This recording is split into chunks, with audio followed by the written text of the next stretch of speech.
Off the field, Port Vale have been facing an uncertain future. They remain in administration, although a buyer might be on the horizon.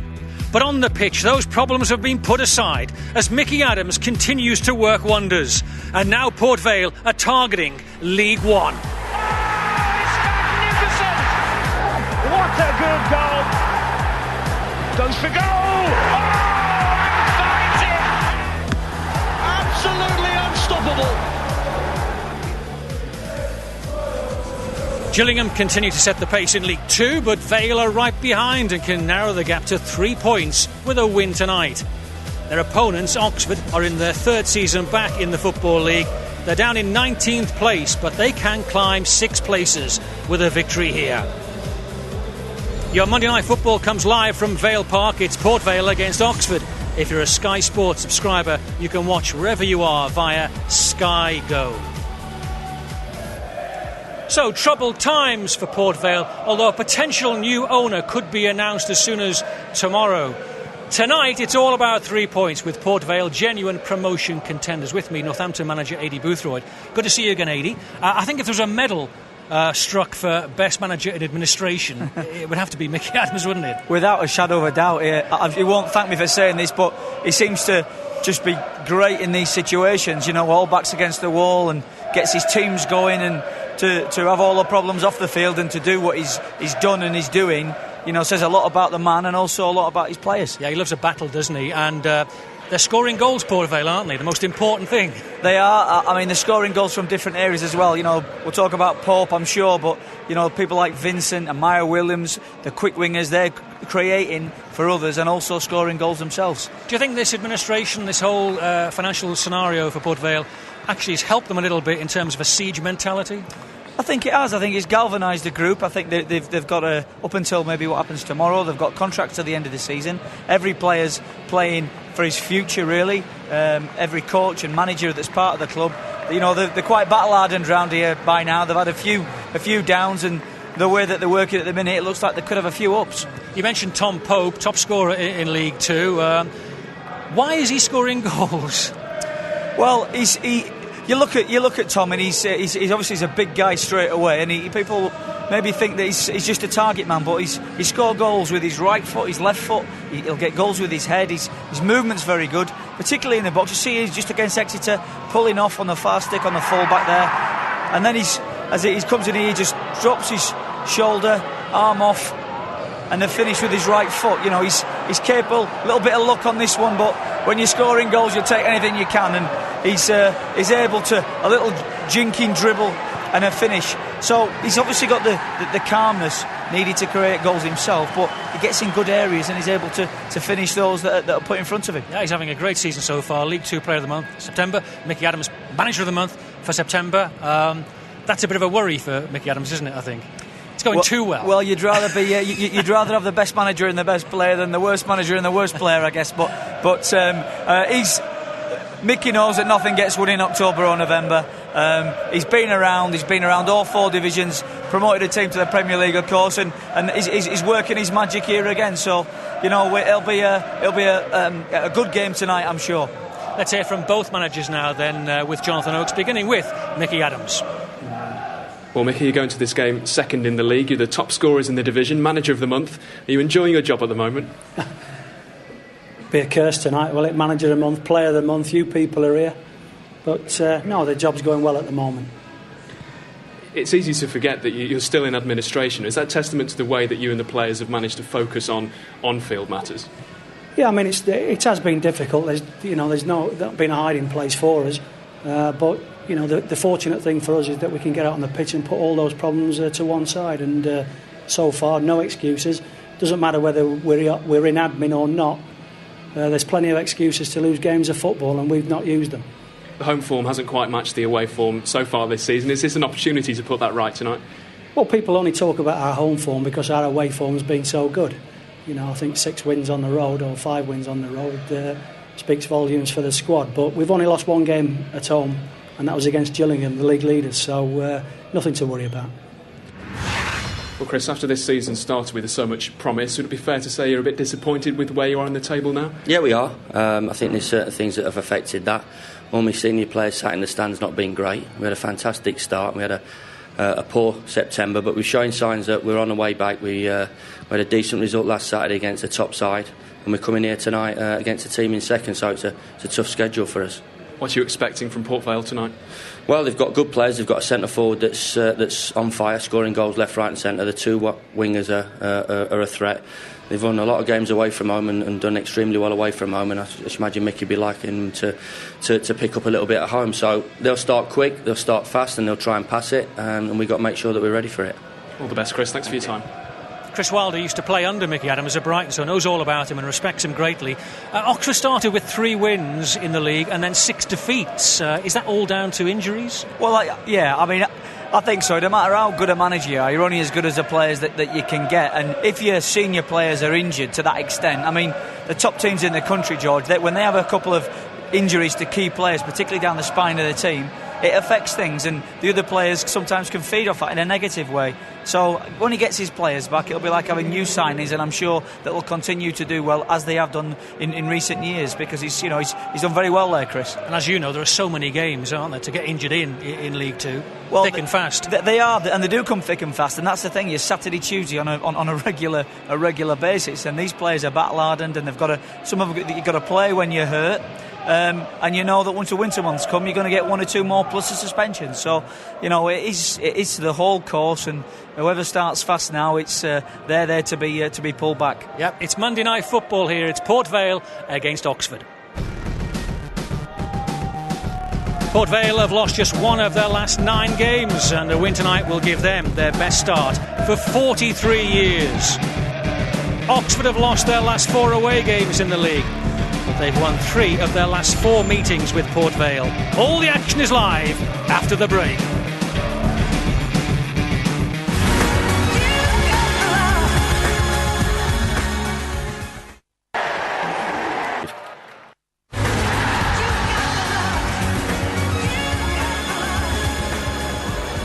Monday night action from League 2. Port Vale against Oxford. Live from Vale Park. And your commentators, Don Goodman and Daniel Mann. Yes, thanks, George. Good evening. They have made a remarkable start, haven't they, Port Vale? Showing real strength in the adversity of administration. But with positive news about the ownership of the club on the horizon, there may finally be stability behind the scenes to match their success on the field. A win tonight will take them to within 3 points of the League Two summit. Well, for Oxford, stability is something they would crave, but it's injuries that have upset them.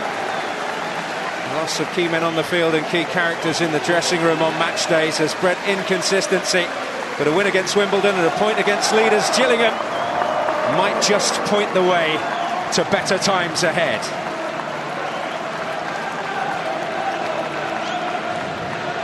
And a warm Staffordshire welcome, which is more than Oxford got on their last trip to these parts, a 4-0 defeat against Burton.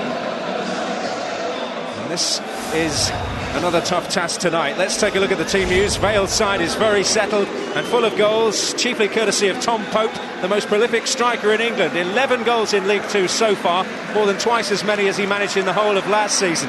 The service from wide men Jennison Myrie-Williams and Ashley Vincent has been a big help in that. Both were playing at a higher level last season and have helped themselves to 6 league goals between them so far.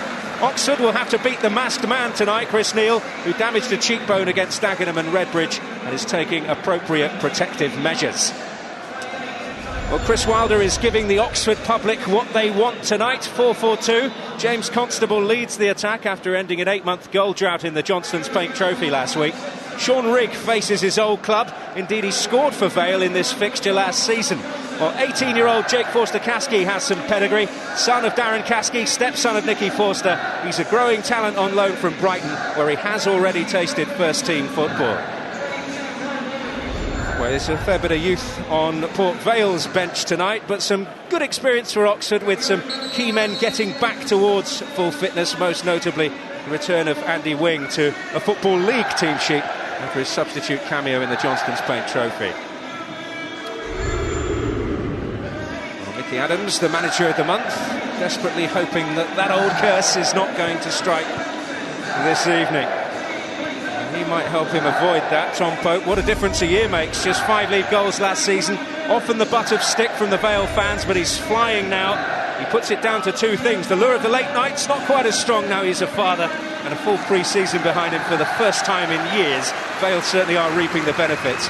But it could be a tale of two frontmen tonight. James Constable has been a key factor in Oxford's success of recent years, but he has hit a dip, just 3 goals since Boxing Day. There's been a lot of speculation about his future in the last 12 months, with Bristol Rovers and Swindon showing plenty of interest. Many believe that may have affected it. But he's back on the goal-scoring trail and back in the starting lineup this evening. There are just hints that it's starting to come together again for Oxford, keeping the leaders at bay at home. Last time out in the league, a win at Cheltenham in the JPT, success against AFC Wimbledon in the league. The daunting task tonight as they face Port Vale. Mickey Adams, quite rightly maybe, is getting a little sick of the comparisons between their home form and their away form, which has been stunning. 2 wins out of 5 here at home, but he will say quite rightly, Don Goodman, that it doesn't matter where you get the points as long as you get them. And he'd be spot on.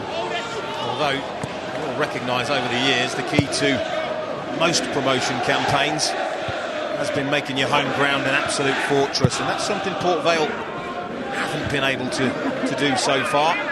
Stunning away from home, 5 wins out of the 6, but 2 wins out of the 5, and only one of those wins coming in the last 4 games here. And Mickey Adams, for all that talk, will be keen for them to change that. They'll see this as an opportunity to close the gap, perhaps on Gillingham. Maybe more importantly, put a little bit of a cushion to 4th place Fleetwood Town. So big night for both of these clubs. Oxford will have noted Port Vale's home form as good as their away form. Like you say, they'll come here encouraged by their last 2 results. 4 points, a lot better. So familiar names beginning to return. Tom Pope has been a constant in the Vale side this season. 12 goals in all competitions. It's a frightening record, really. Well, certainly for the opposition. Constable is the target here, with Rob Taylor in attendance. They'll go Vale's way. That was interesting. It was noticeable that James Constable pulled onto the left back, Robert Taylor, for that diagonal ball, didn't he? And you would fancy him in the air against the full-back. Port Vale centre-halves left responsibility. Keep an eye on that. Oh, and Rigg! Searing hit from the man returning to his old club, and Chris Neal with some early work to do. Well, the Port Vale supporters, players, coaches know what he's capable of. Really crisp drive from Sean Rigg. Stinging the fingers, Chris Neal. Trying to make an early statement. Back at one of his old haunts. Oxford trying to take advantage of the set piece. Oh, and close to doing so indeed as Johnny Mullins got up. Slack marking, isn't it? You watch, Mullins just runs away from his marker. It's Richard Duffy supposed to be trying to pick him up. Didn't get anywhere near him. Again, something to keep an eye on. Mickey Adams won't be happy with that kind of marking from set pieces. Well, curiously, they've not scored a headed goal yet in League 2 this season, Oxford, but posing a threat in that area already. Thanks to Johnny Mullins, who's playing at right back today after earning plaudits for his display in the centre against Gillingham. So just arrived on loan from Rotherham as cover. Michael Rains out injured. Michael Dubry is on the injured list, so they do need a bit of extra strength.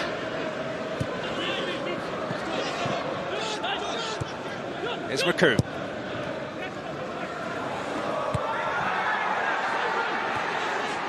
Burge. John McComb. Looking to get Pope involved. Full of confidence. Vincent, who has been providing the supply line for him, but he's overcooked that one. Jennison Myrie Williams hoping to pick up the pieces on the other side. Again, what was interesting there is the minute that Tom Pope picked the ball up. He wanted to get it out wide and get in the penalty area. He got it out wide to Ashley Vincent, who, again, not afraid to take defenders on and try and get crosses in. It's been a real feature of Port Vale's play this season. 2 wide men's, lots of crosses into the area, and Tom Pope attacking the ball. Taylor with some no-nonsense defending. Ryan Clark. Martin Allen thought he was watching Gordon Banks in his display against Gillingham last week. But showing good character, having been dropped for a couple of games. Very impressive return.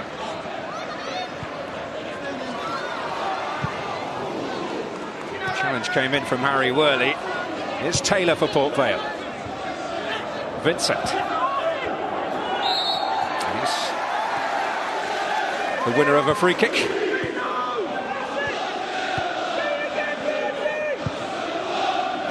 Here is McComb.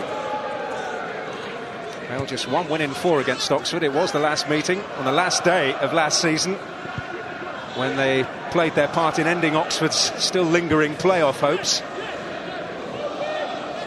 Oxford had won the previous 3, but only 1 win on this ground in 20-odd years. It's not been a regular date in the diary, it must be said. It's amazing how often those kind of records continue, isn't it, really? There's no obvious reason for it. It's Jennison Myrie-Williams onto his favoured side, and Vincent in there, and Oxford are making heavy weather of getting this away. They were, again, danger coming from wide areas. This time, Myrie-Williams happy just to try and find that space. Tom Pope goes to the near post. Vincent very close to getting on the end of that, and Oxford get a little bit lucky, don't they? Ball bounces up for Ryan Clark to catch. Rick getting the usual reception he afforded to players returning to an old club. Not able to measure the cross on that occasion. He'll be so pumped up, won't he? So keen to do well on his return here. We won't mind him doing well either, will he? That's been a tough old time. Did lose 6 League Two games in a row, their worst run in a quarter of a century, and the previous time they lost 6 in a row, it was to the likes of Manchester United, Liverpool and Nottingham Forest in the top division. Chris Wilder will and has every right to point to poor injuries. He's not allowed Oxford to play a settled team at any point really this season. I think only 2 of the starting 11, prior to tonight anyway, have played in every league game, as opposed to Port Vale's 9 players. So let's see a lot more stability from the team near the top of the league. Jennison Myrie-Williams falling into that particular bracket. Having arrived from Stevenage in the summer, though he spent some time on loan here last year.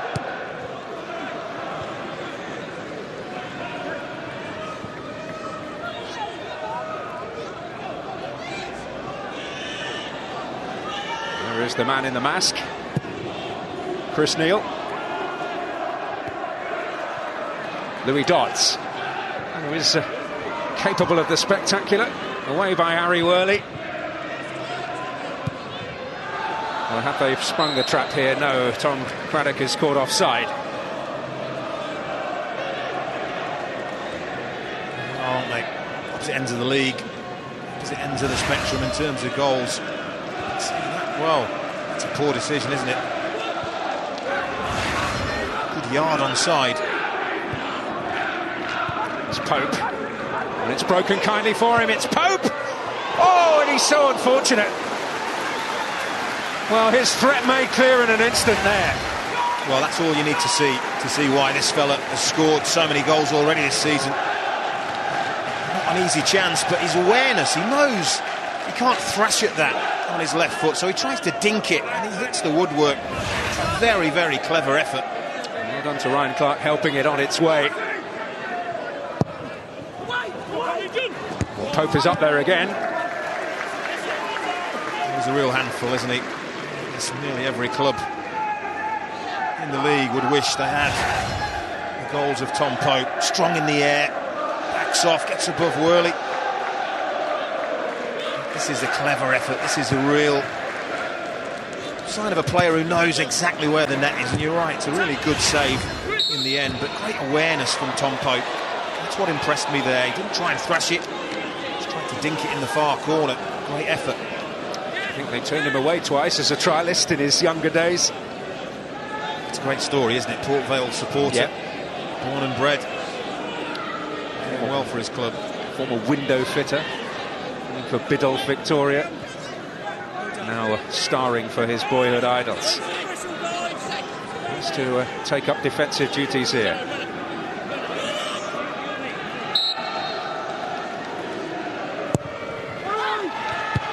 Bakum made it his there. Dominant defending. The skipper at the other end, Jake Wright, tidying up for Oxford. Has been a constant in league football. One for Constable to chase, but he isn't about to outmuscle Clayton MacDonald despite his protests. He'll get nothing. It's just good, strong defending, isn't it? Just for a second you thought MacDonald may have made the wrong decision in letting that ball bounce, but got away with it.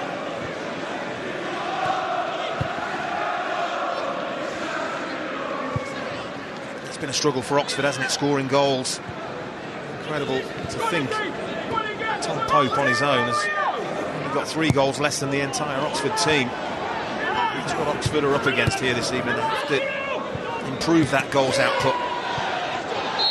Heslop, I think, realised that he was always second favourite, but the referee's going to take it back and award Oxford a free kick. MacDonald and Constable renewing acquaintances. Oh, yes, and it's a bit late, isn't it?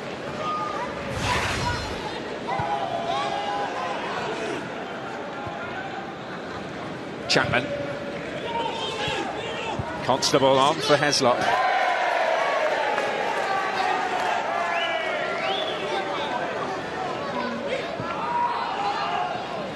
Burge, side today replacing Doug Loft, the skipper, the versatile skipper, who's sadly got a calf problem. He'll be out for at least a couple of weeks. He's been playing both in midfield or at left back this season, Loft, so a couple of holes to fill. It is interesting, when Port Vale get the ball, Oxford drop very deep. They let them have the ball in these kind of areas. They're really not interested. Pressing game high up the pitch. As Port Vale further into Oxford territory, that's when the press starts. So it's obviously a tactic that they've looked at, tried to execute. And Louis Dodds winning a free kick there. And Forster Kasky, the man responsible. Steps across his line, doesn't he? Referee in a good position to see that. Enjoying life. Having some first team football under his belt on a regular basis. Duffy's cross. Still some work to do for Wright and for Luke O'Brien.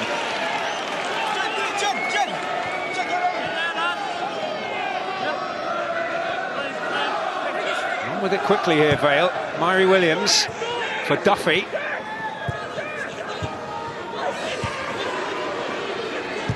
Morsey. Myrie Williams. Get onto that left foot. And the side of the net ruffle. That's the benefits of a left footer on the right. Yeah, absolutely. Both wide players looking sharp in the early exchanges, aren't they? Work that really well, Port Vale. They've obviously got the freedom from corners to do what they want. Goes in the box and ends up back out. Myrie Williams just pulls the shot a little bit. Very impressive the way they're allowed to play and express themselves. Very impressive too that Port Vale have managed to acquire, whilst in administration, 2 or 3 players who were playing for League One clubs last season.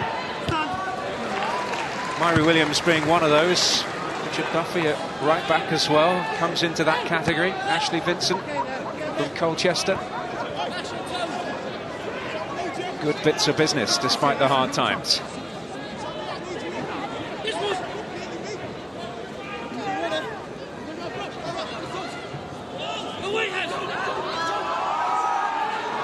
Here's Tom Craddock. Heslop. Craddock has moved for the return. Straight forward for Clayton McDonald. I think there were better options on there for Tom Craddock. To shoot. A lot of bodies in his way. Teammates in support in better areas there. Heslop. Chapman, Craddock, Constable. Promise here maybe. Rigg is arriving, but it's Constable! And he's claiming he got a touch. Not spotted. If there was a touch, again, really well worked round the corner from his strike partner. And he's always looking. I'm not sure I can see any touch. If there was a touch, it must have been the faintest of touches. You can understand the referee not spotting it if there was a touch, but it was well worked into a decent area. And hopefully the confidence will start flooding back for James Constable.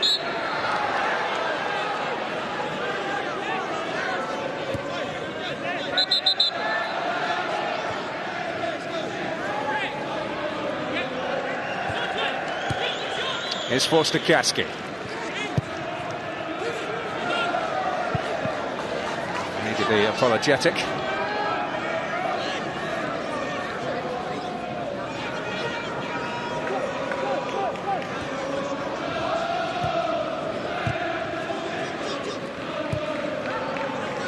Here's Burge.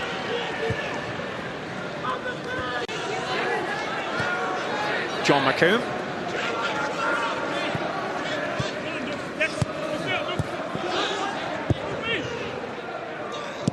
Oh, and Worley getting a little fortunate. Here's Clayton McDonald for Vale. Rob Taylor, who you may have seen in the past playing a little further forward, although it does feel left back is his position. It is almost like Oxford are trying to force Port Vale to play that long ball. They obviously fancy their chances of handling Tom Pope. Yeah, that's what they're set up to do.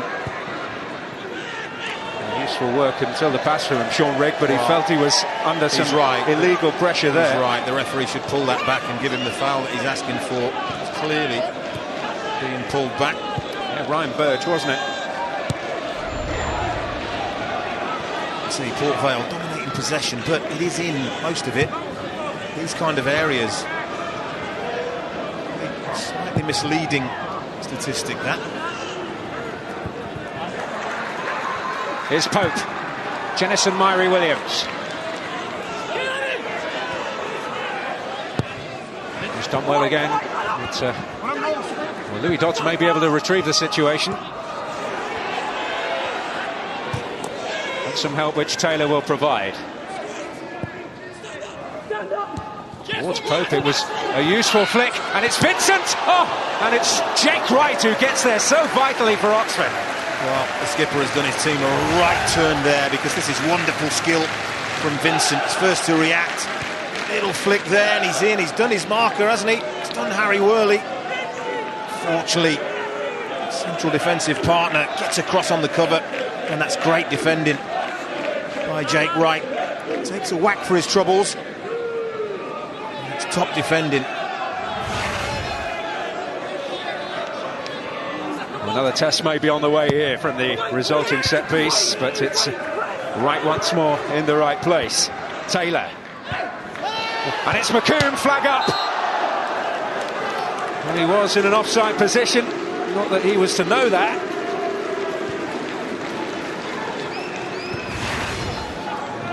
Just help back into an area. And it's a good decision, isn't it? It's an easy decision for the assistant referee.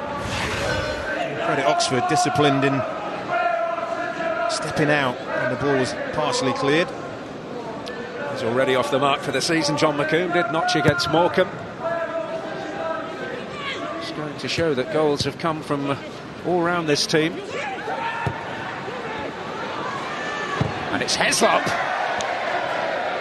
He just gets the ball stuck in between his feet, doesn't he? First touch, doesn't manoeuvre the ball to where he wants it. But it's a good ball in from Craddock, isn't it? He just gets it stuck and gets underneath it.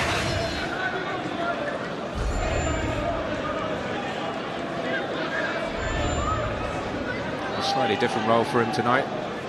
Wide position. They regularly play a 3 in midfield, Oxford, although they've dabbled with 3 at the back this season.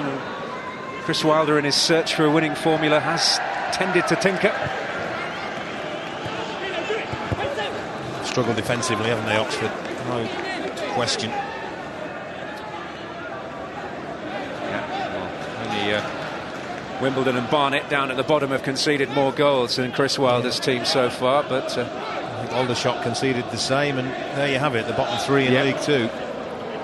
That's the reason. You must defend better to give yourself a chance, although, speaking to Chris Wilder before, he does feel that he's been the victim of some spectacular goals that have flown into the top corner of Oxford's net. Yeah, almost half of them coming from outside the box, which is a pretty stunning statistic, really. That's a corner. I think Chris Wilder will be pretty pleased with the way his team have come here, away from home, to the team in second place. They're holding their own. They really are. They're well in this game.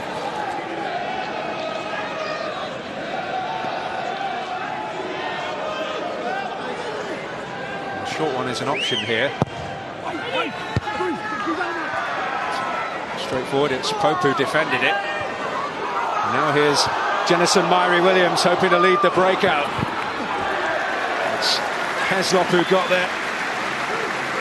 Typically combative play from him. It's great, isn't it, when you've got a player with that pace that can turn defence into attack very, very quickly. That's a luxury that Port Vale have. And Jennison Myrie-Williams. Good cover from Heslop. They have been called the entertainers of League Two, and with good reason so far this season, although it has been a challenge for them to break teams down at home. The way many an away side is set up is a real compliment to them. Here's Rick looking to make good progress again.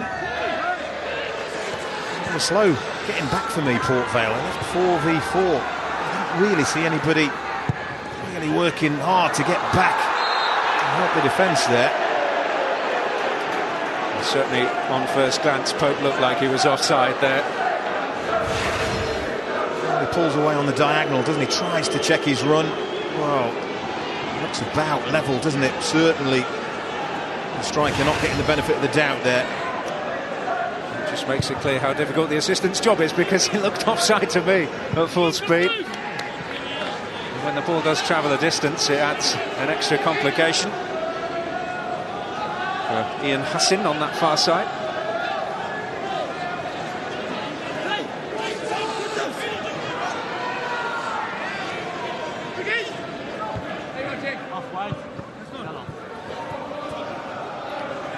They've made a fine start to the season, Port Vale, but win this evening, and it will be their best for 43 years since the promotion side of 69-70 under Gordon Lee. Excellent start, isn't it, to the campaign, as we've already discussed. In the face of adversity, with an administration.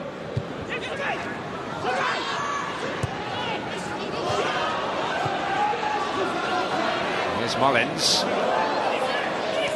Jennison Myrie-Williams rather diving in. It's Heslop's cross. It's comfortable for Chris Neal.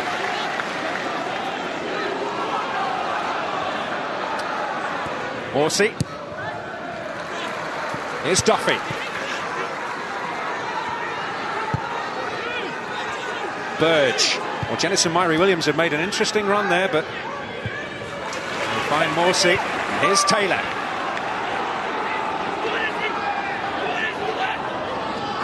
Has he got the better of Heslop?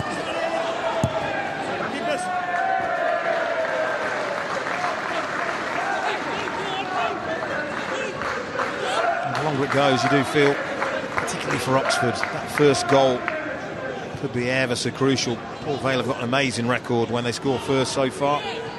6 times they've won all 6, and Oxford, when they've conceded first, have lost every game, all 5 of them. So the first goal could be vital.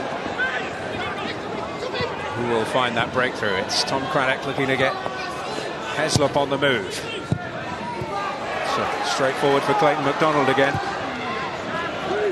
Just quite found that quality from this side in particular. You'd have to say overall, when they've had the opportunity. Oh, and late by Morsey on Forster-Caskey, who had time to brace himself. Now looking to take very, very quick free kicks, but to take a quick free kick and the teammates aren't on the same page, doesn't look good.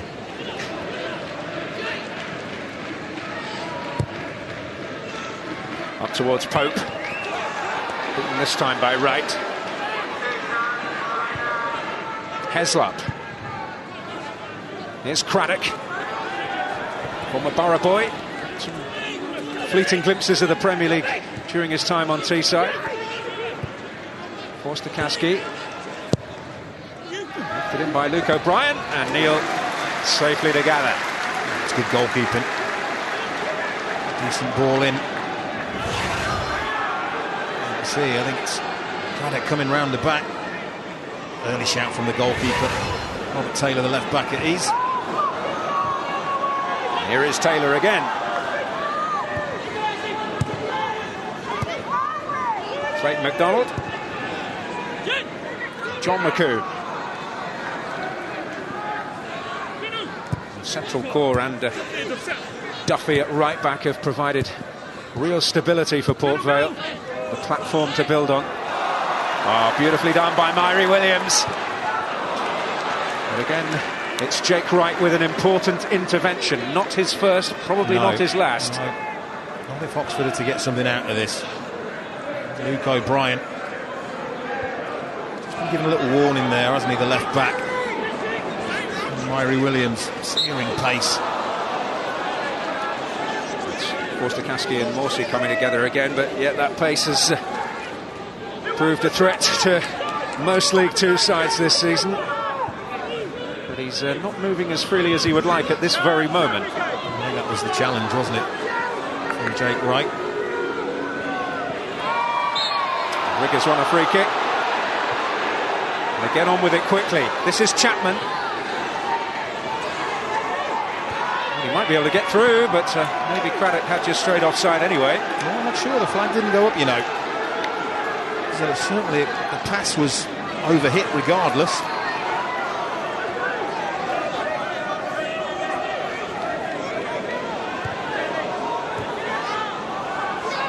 It's Taylor. Given away to Luke O'Brien. It's a game where either side have looked capable of lighting the blue touch paper. Craddock. He may break kindly here for Heslop, but once again the delivery wasn't made to measure. It's poor, that is poor. All he's got to do is help that into an area where the goalkeeper simply can't get it. In between the defence and the goalkeeper, then invite one of his teammates to come and attack it. He's getting opportunities to put the ball into the box, Heslop. Like you said, maybe not the most natural player out in wide areas, and it's shown on a couple of occasions so far. It's Rigg. Popping up in a more central position for the moment. Luke O'Brien. No change out of Sam Morsey, who does describe himself as an enforcer at the heart of the midfield. Vale get a decision in their favour. Tom Pope. Just a bit of a wrestling match, isn't it? Jake Wright is never going to win the ball, so should be trying to challenge him for that. Just got to stand strong. That's one of the key battles tonight. Yes, indeed. And Oxford showing great faith in Jake Wright. They're allowing Port Vale to hit the long ball. It's Worley away. Taylor. There's Johnny Mullins. Morsey. Away this time by Harry Worley. Hurley-burley.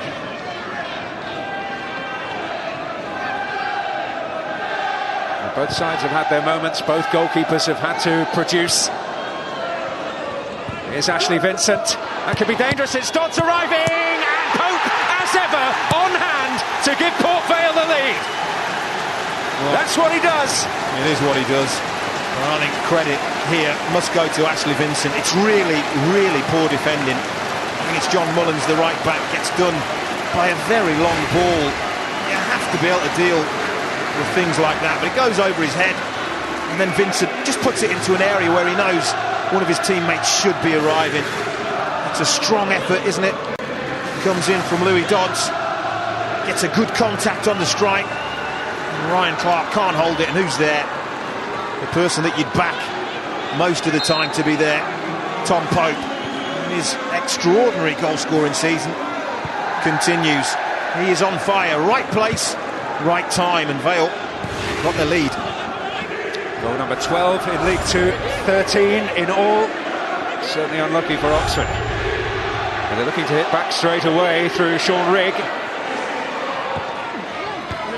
Away by McComb, but not conclusively. Chapman, now it will be. I'm going to see what Oxford United are made of now, because they've gone behind again. And Port Vale have certainly got their tails up. It's Vincent leading the charge. Hasn't got much in the way of support. I've decided to go solo. Why not? He's running. He just had a little quiet spell prior to his involvement in the goal, but this is the kind of situation that he wants. 1v1 against the defender. Doesn't really do enough, doesn't find that half a yard of space that he's looking for. Burge a little late on the scene, and that is going to result in the first yellow card of the night, by the look of it. It's a painful one, no question. James Constable.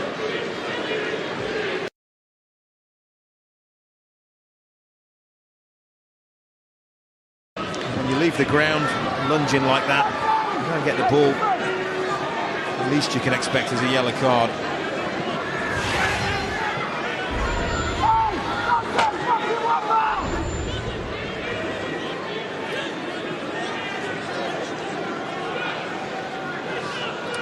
Saw Forster Kasky stick a free kick home against AFC Wimbledon the other week. It was a little further in than this. It's a long way out.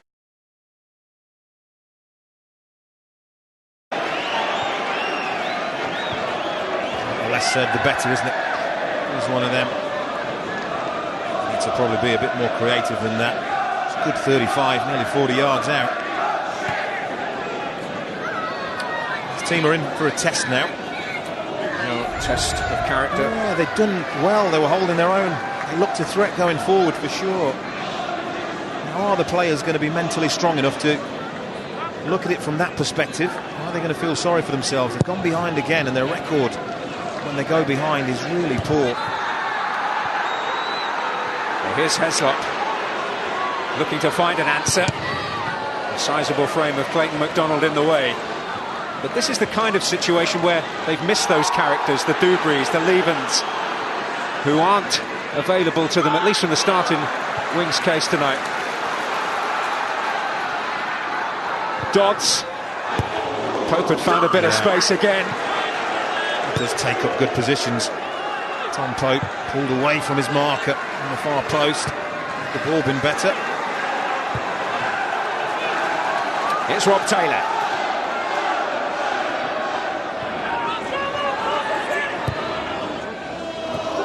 Pope. No one on quite the same wavelength. No one on quite the same plane as far as finding the net is concerned in English football at the moment.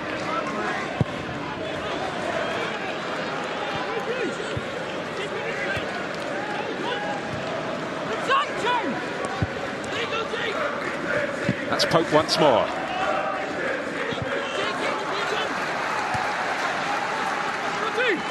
John McCoon. Flick on by Dodds. Vincent was lingering, which was something Mullins had to be aware of. It's Craddock chasing, but only chasing, thanks to Clayton McDonald. That's good defending. Good turn of pace. A nice solid header back to the goalkeeper. Taylor.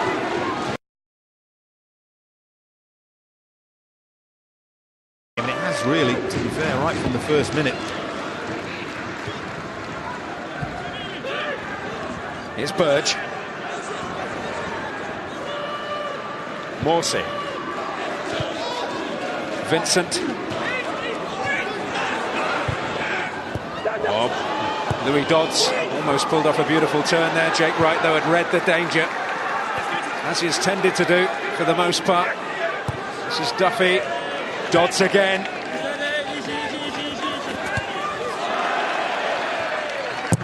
To successfully apply the pressure there, Port Vale. Jennison Myrie-Williams.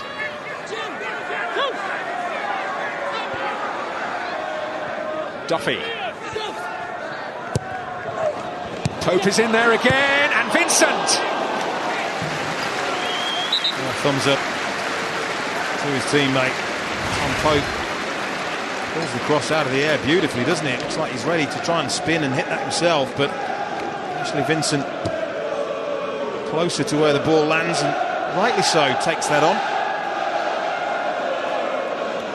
You can see happy with his striker. He's had his fair share of the goals this season, 3, which came in 3 successive games.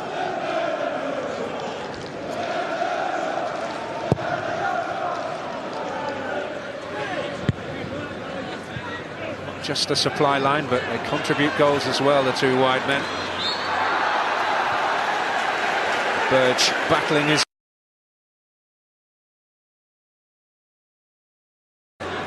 It's good strength, isn't it, from Burge.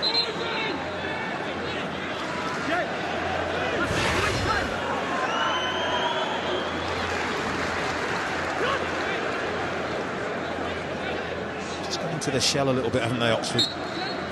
5 minutes or so. Need to stand strong, just weather a little bit of a storm. Port Vale applying a little bit of pressure. Well, Pope has taken it down well again. It's half a hint he might have been held by Worley. Vincent's cross. Oh! And a cannon back off the post. Louis Dodds right in the mix. I'm not sure that didn't come off the defender, you know. Great ball in. Constable. It's Oxford's turn, but one back swiftly. Well, the first goal so crucial, and Port Vale having got that advantage, coming so close to extending it. Yeah, it's John Mullins. Gets himself back in there to help his defenders and nearly hinders them. It's very fortunate there. Neatly done again by Pope. Forcing him back the way.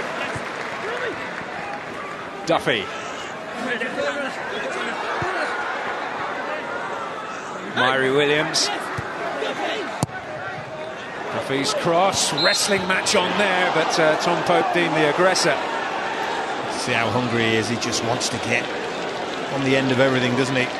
Willing to fight, willing to scrap, willing to push, do whatever. I mean, bit of a wrestling match going on.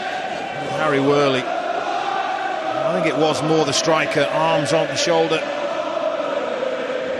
It's a good decision by the referee, but you can see the hunger on this fella. Really hungry for goals. Outstanding first half in every way, not just a goal, link-up play, his touch, his awareness around the goal, everything spot on.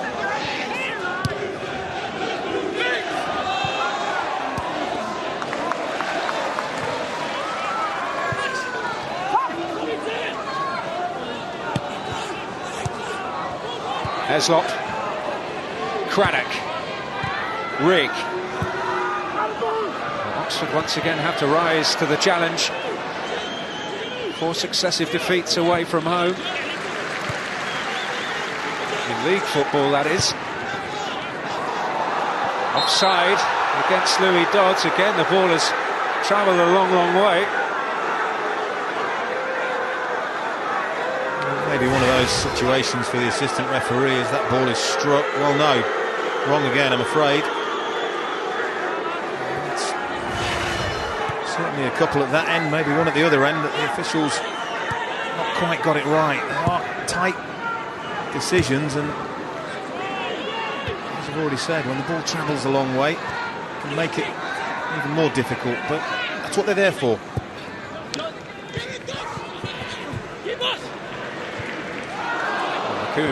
Out of a bit of potential trouble there. Tom Craddock buzzing around.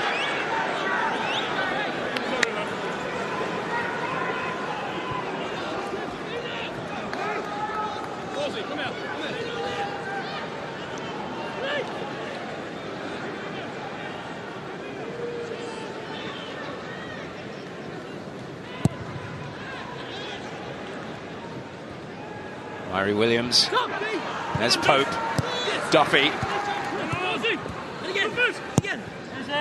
Murray Williams again. And here's Chapman for Oxford. Wants options. They just have found one there with James Constable. To try and produce something special though. This is Vincent.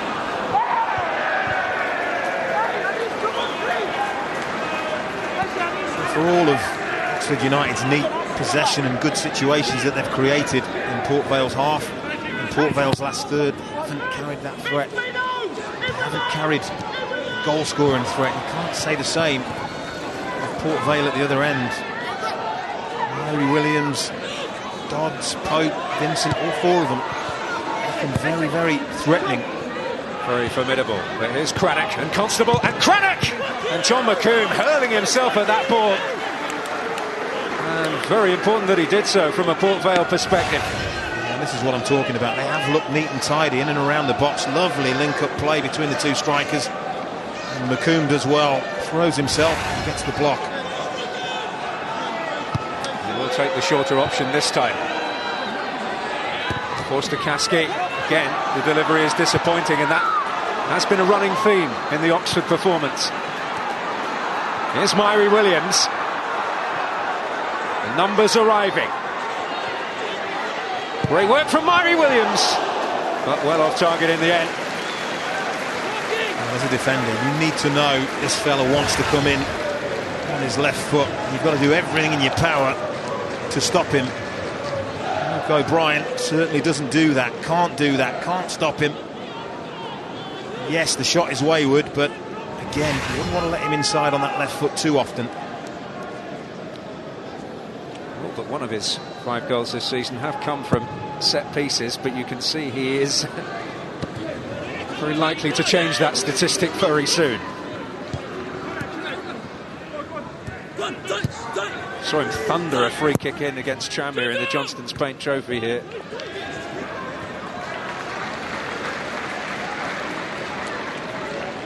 Great weekend of action from the Football League. Derby days in Yorkshire and Lancashire. Sheffield Wednesday Leeds Friday night from 7:30, Sky Sports 1 HD. And Burnley Blackpool Saturday from 5, Sky Sports 2 HD. You'll be at both of those, Don. Looking forward to that, I'm sure. Yeah, very much looking forward to that.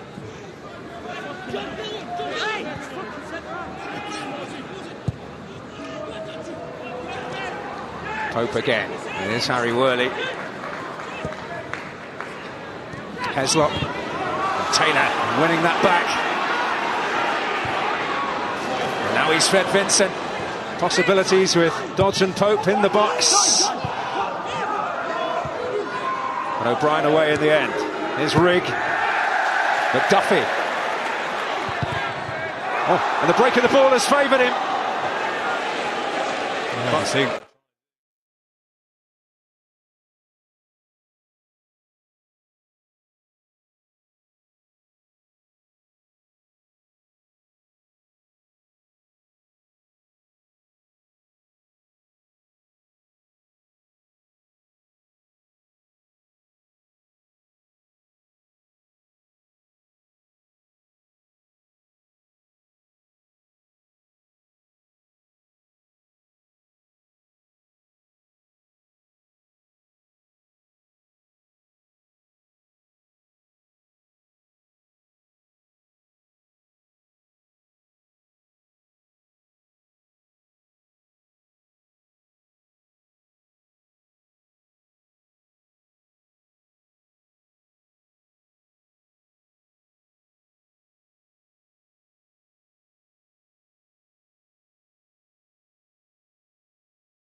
Port Vale having the edge in most departments and certainly in front of goal with Tom Pope unstoppable at the moment. His 13th goal in all competitions this season separates the two clubs at half-time. Eddie Boothroyd with me. Eddie, that's about right, do you think, on those stats? Well, yeah, I think first of all, I think Oxford have come here to make a game of it. They're not come here to defend, they've come here to get right after Port Vale, but Port Vale are rampant at the moment, and I think the score it is only 1-0, but I think from Port Vale's point of view, they probably think they could have had one or two more. It never is, but it almost looked inevitable that Tom Pope would score. Well, it did, yeah. I mean, he's looked really lively all night. He's playing on the shoulder. He's dropping in between centre-backs. You see him here, gets a little 1-2, and he just looks for the shot, but he's not driving. It's a little clip. There's a player confident, peeling on the back of the centre-backs. And this one here, so it's a left-footed cross from Duffy. He's taking it with his right foot, and he's created havoc amongst the Oxford players. We see the goal now. Ashley Vincent with not his best cross. Gets followed up by Dodds, and all good strikers want to follow up on the goalkeeper. The goalkeeper probably thought he could have done better with that, but as it comes out, there he is. Good strikers are optimists, and he's following it up. He's expecting the goalkeeper to parry it out to him, and he gets it and he puts it in. It's a simple finish for him. Should have gone to the side though, maybe from the keeper's point of view, do you think? Well, yeah, maybe. I mean, it's straight at him. I think he probably would have thought he could have got that, because he's a good goalkeeper. Oxford, what have they got to do to get back in the game? Well, I think in terms of attitude, I think their attitude's been terrific. They've gone after him. They've tried to create chances. They're trying to get behind their left back of Port Vale, Taylor, but that's not worked so well. But it's only 1-0, George. And in a player like Constable, they have always got an opportunity to score.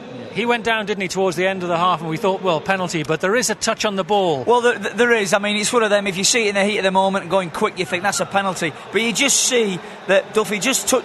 It's a bad touch from Constable, and Duffy just comes across, gets his knee on the ball. You just see it now as he comes across, and they sort of collide at the same time. So you've got to give the referee credit. As a manager, I'd have been jumping down his throat there saying that's a penalty. But when you look back in reflection, you've seen those given, haven't you? And you've seen them not given as well. Yeah, no, it's a good spot by the referee, in a great position to see it as well. He was, yeah. But from Mickey Adams' point of view, more of the same, is it, second half?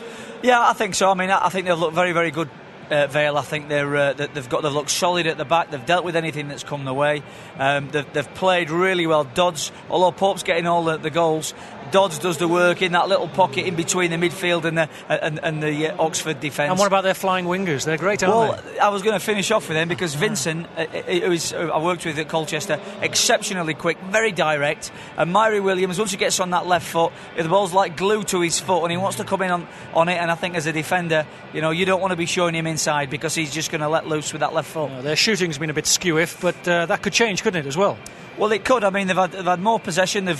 Oxford tried to drop off and let them have it around the back areas. But I think we'll see them pressing and being more on the front foot and see if they can get themselves back into this goal. So a headache for Chris Wilder, the Oxford manager. He used to play for Mickey Adams. The pupil needs to learn a bit from the master. Mickey Adams has control at the moment.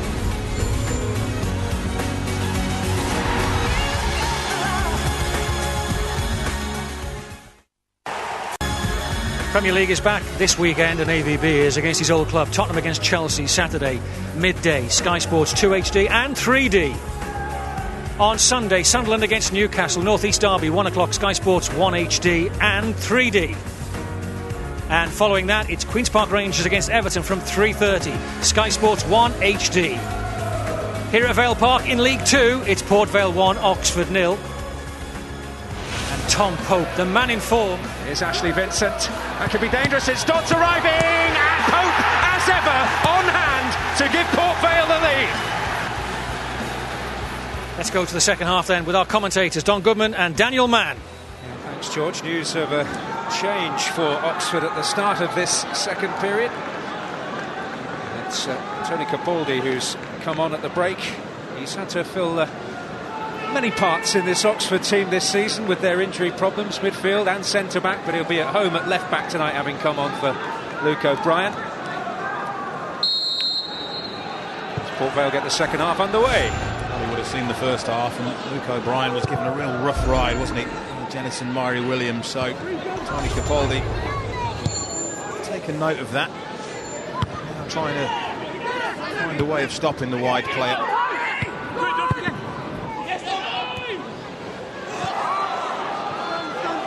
right. Here is Capaldi's first involvement. One of the older heads around. Plenty of experience. Plymouth, Cardiff, Birmingham and Leeds. He's saying the ball's a bit flat.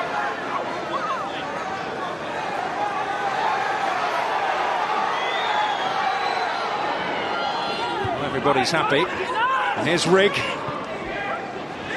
Heslop might need a bit of help. It's Mullins who arrives eventually. Again, he's furious with himself, Simon Heslop, because good position, played the ball without looking, didn't give his teammate any real chance of getting on the end of it. There were enough signs for Oxford. I'm sure Chris Wilder's had them in there at the break to say, look, for large spells of that game, you were matching Port Vale. We could maybe be a bit more ruthless and a bit more clinical in the final third of the pitch, but they certainly got themselves into good areas at times, Oxford United. There's that old goal-scoring problem, isn't it, that looks like it's haunting them at the moment. Just the one shot on target. Port Vale, probably no surprise to learn they have the highest percentage of shots on target in the division.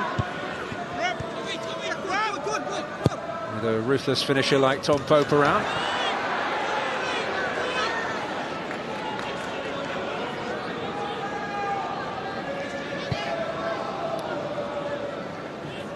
Ryan Clark beaten, but he did produce a special moment to deny him a little earlier.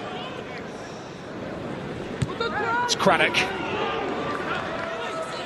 Does, on his day, have a little touch of class. Here's Constable. Oh, it might arrive at the feet of Sean Rigg here. Here's Capaldi. Promise here for Oxford. But only promise in the end. We've said that before, haven't we? Now Vincent. They do have that pace in the team that they can turn defence into attack so quickly. And one of the few things that hasn't gone right for Tom Pope this season.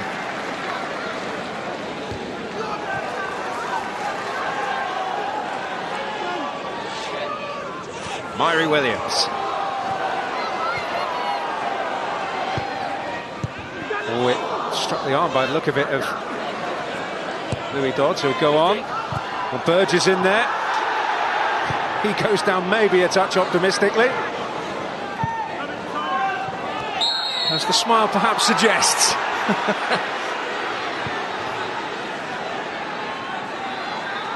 Now here's Forster Kasky. It's begun this second half in the similarly open vein to the first. And here's Rigg.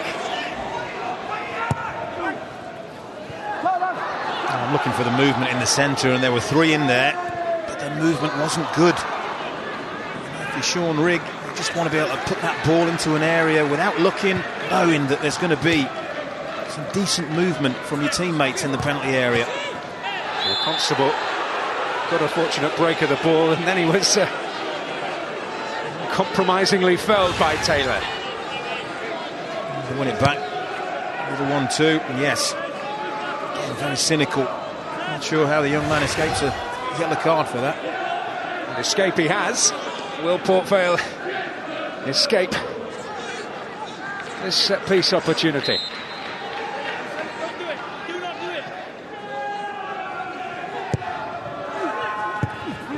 There's Mullins battling for it. It was a battle that raged there with Duffy.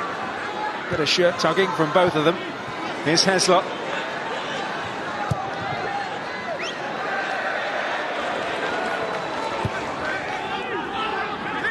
Finding Capaldi. Rigg.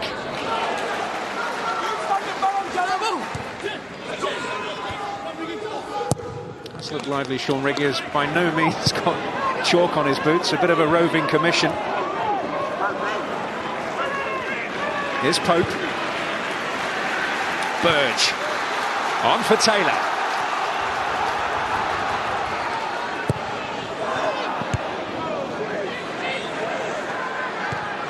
Get another opportunity here. Burge. Morsey.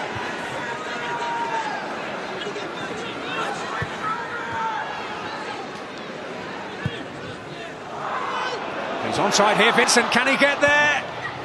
Oh, yes he can! How did he squeeze it in from there? Ashley Vincent has made it 2 for Port Vale. Well, in answer to your question, I've got absolutely no idea how he squeezed it in from there. But again, a straight ball. Watch this. Look at the defending.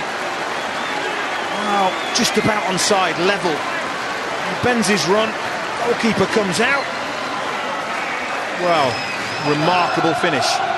Absolutely remarkable finish. That's all you can say. Look where he is. He's about a yard from the baseline there, from the touchline, and he manages to squeeze it inside Ryan Clark. That is a wonderful finish. You can't argue that he's deserved a goal. He's had a really, really good night, Ashley Vincent. I'll say Chris Wilder, for both goals, his team caught out by long, straight balls. Cannot happen. And we have seen in those 2 moments why Oxford United have got one of the worst defensive records in League Two. Poor defending.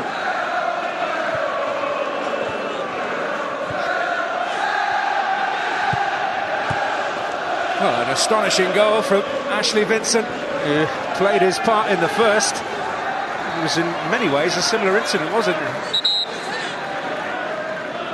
You could ask him to put the ball there 100 times, and I'm telling you, 99 times he won't finish it like that. It was a stunning finish. But now he's concerned about the state of Ryan Burge's health.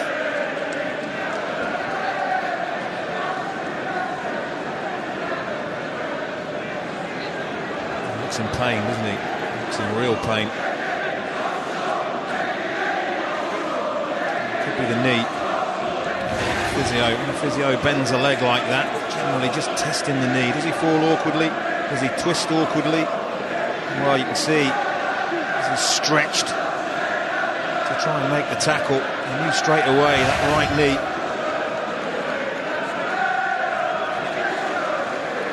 It was a knee problem that blighted his campaign last year. I hope it's just a temporary issue.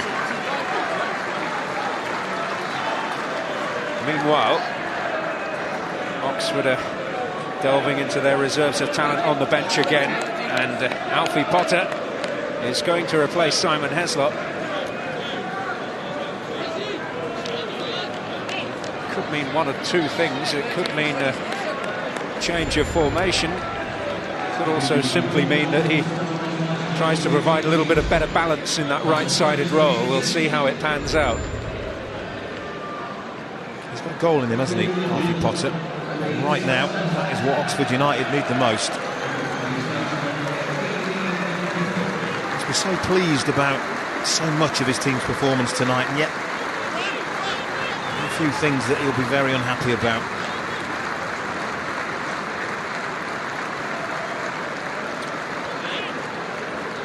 Well, they're not going to take any risks at all with Ryan Burge, and well, there's no way they can. That tells the story. It was a bit of a toss-up for Mickey Adams as to who would start in that central role tonight between Ryan Burge and this man Chris Schuker. You may know better as a wide player. It's even at his advanced years, he's still to some extent learning the position.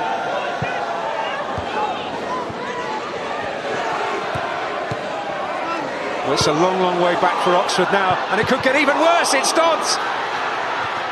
Oh, and Schuker really arriving on the scene to make his first touch really count. Well, once again, they've got away with it this time, Oxford, but again, defensively, masters of their own downfall.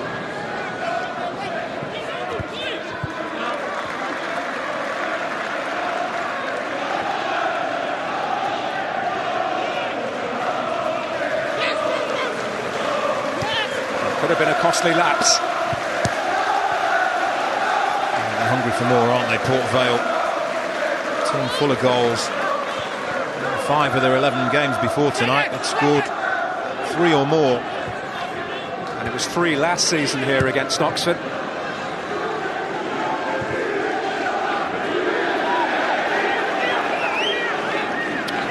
A little bit of relief for that gentleman. Well, look at the pressing, the closing down. They put Capaldi under pressure. He tries to go home. And Dodds eyes must have been lighting up. I'm not sure it was going in, but Ryan Clark ought to know that. That's right. Struck the arm of Sean Rigg. It's not going to be a happy return unless they can produce something special. There haven't been any indicators, have there?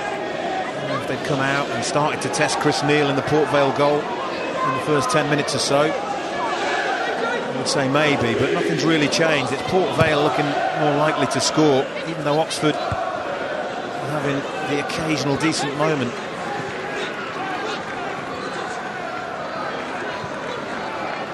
Morsey, just a little heavy. And the same can be said of the challenge. Yeah. Referee, how's he going to view this? Because he's lunged in, stood showing. Well, lucky boy. Lucky boy. And I think the saving grace is that he gets the ball. He overruns it. That's the touch there, look. Well, I'm telling you, a lot of referees, straight red, no question. And in the modern game, that is a straight red card. Lucky boy. Well, it can be the case that lower down the divisions the referees can be a touch more lenient, but there's certainly no justification for him being so there. That is the danger. How often do you see those kind of challenges? They always materialise when a player's overrun the ball or had a bad touch. Rigg. Chapman. Potter. Oh, he is looking lively. Well, that's what they've been missing, isn't it? Something like that. Doesn't hit the target, but nice little turn and prepared to have a go. He's well wide. A little bit of a spark. Well, it's a long journey round for Ryan Burge, and now they decide to give him a helping hand. I'm surprised they didn't send a stretcher over there. He's clearly in distress.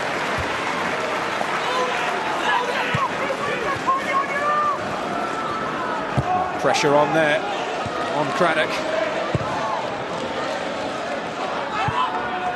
It's Clayton MacDonald.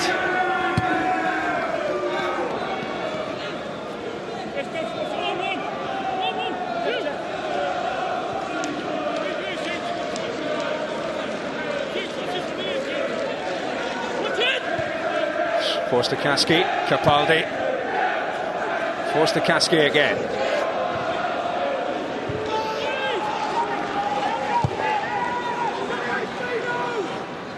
Worley.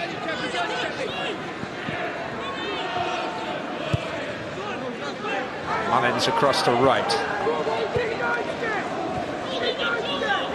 Forster-Caskey.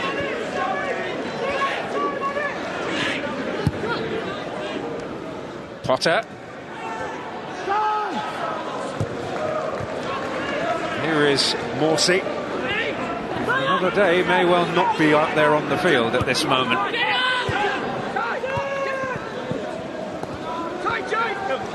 Pope. Myrie Williams. Oh, Shuka wanted it. Can't understand why he didn't get it. I think made a more than useful run. Here's Vincent.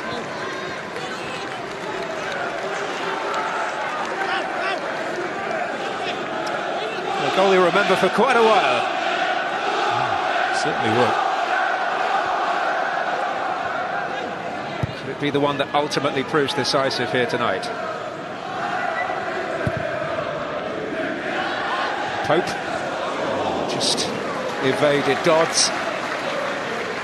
And Sam Morsey on another day may well have saw red for this. Oh yeah, absolutely. You've got to take your hat off to Jake Forster-Caskey, because I'll tell you what, he gets up the young man. Does really well for Sam Morsey. I don't want to be judgmental, but I wonder how many Premier League stars would have bounced straight up like Jake Forster-Caskey would have. Not many. I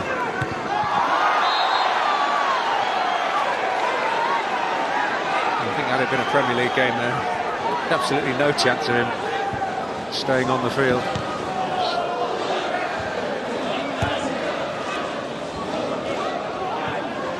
Morsey.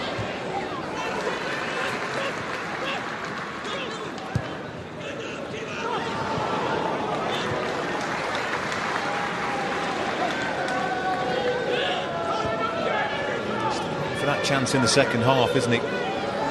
Tom Pope. Four players of Port Vale have displayed here this evening why they are this league's top scoring team, no question. Here's Myrie Williams. Options are plenty. Oh, and it's beautifully finished by Morsey. Well, you might ask the question whether he should have been on the field, but he's just scored a classic goal. Wow. Cruel twist of fate for Oxford, but take your cap off to Sam Morsey for this finish, because it's cultured, it's classy, and if you see a finish like that from a Premier League midfielder, you would be raving about it. A wonderful goal. Myrie Williams squares it.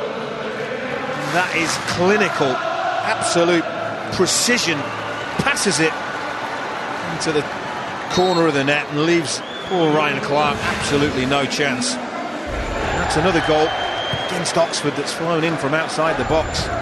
Yeah, there have been too many of them for Chris Wilder's liking, and it is 3 again, as it was in May.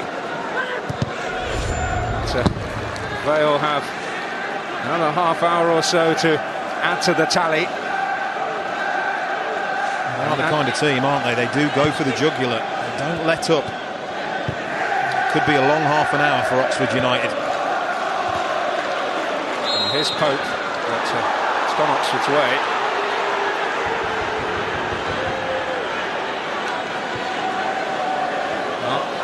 More away agony.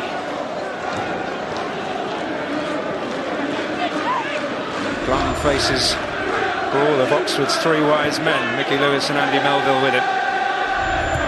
They're now played for the most area, some nice moments, but ultimately that damning statistic, 1 attempt on target. They've only scored 5 away goals. Defensively they're a little bit porous, although there was nothing much they could do about the third goal. They need to be more ruthless at both ends of the pitch. Chapman.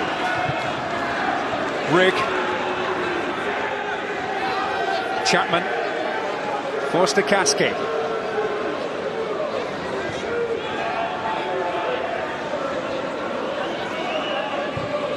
Potter wanted it, and he'll get it. Clayton MacDonald steps into excellent effect, and he's found Pope. And MacDonald's going to continue his run up into the middle. Pope might need some help out here, and he'll get it from Vincent. Tremendous play. Myrie Williams was arriving.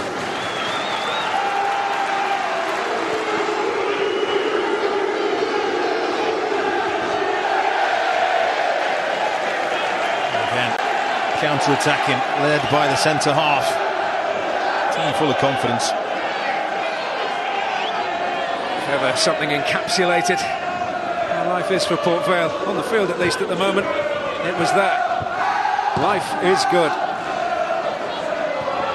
Here's Pope.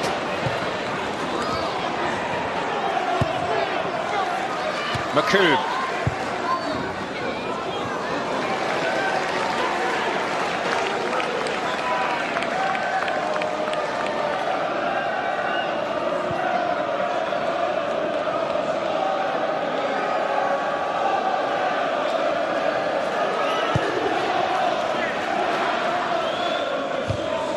Duffy. On by Forster-Caskey. Craddock using Rigg. Well,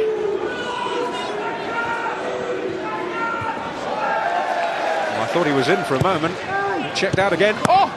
And it's Craddock. I'd say that's the most Chris Neal in Port Vale's goal has had to deal with here this evening. Ball in, really good snapshot, isn't it, from Tom Craddock. Turns it goalwards with pace. Well fielded by the goalkeeper. Oh, and Dodds could be in here. Worley's scrambling a little bit, but he got there in the end. And that's all that matters. Craddock, just a little glimpse of his capabilities.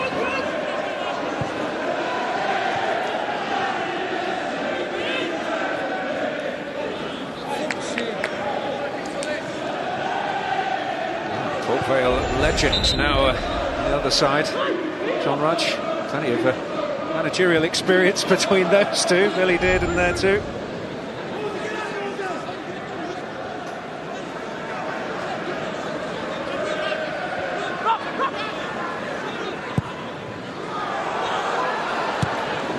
Snuffled out by Mullins.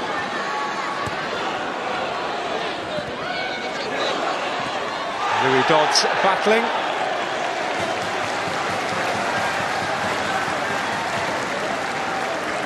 Still working hard, aren't they? All over the pitch. Louis Dodds again. Look lively. That's his team a corner.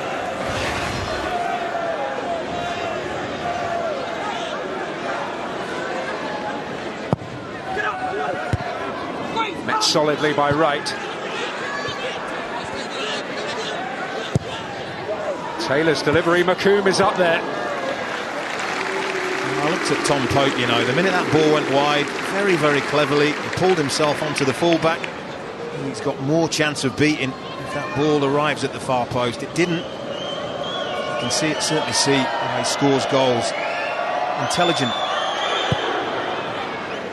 His mind's razor sharp at the moment. I did mention that it was his first full pre-season in 3 years.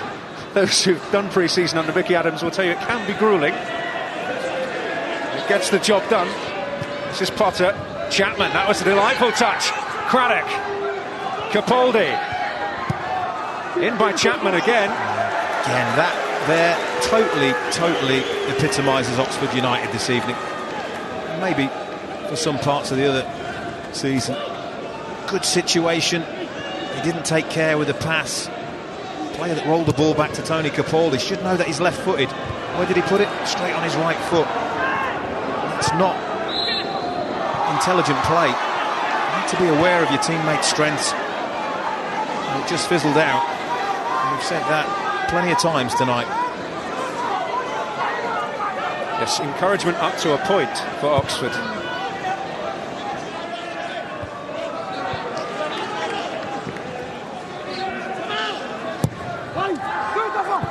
Duffy with some defensive work to do.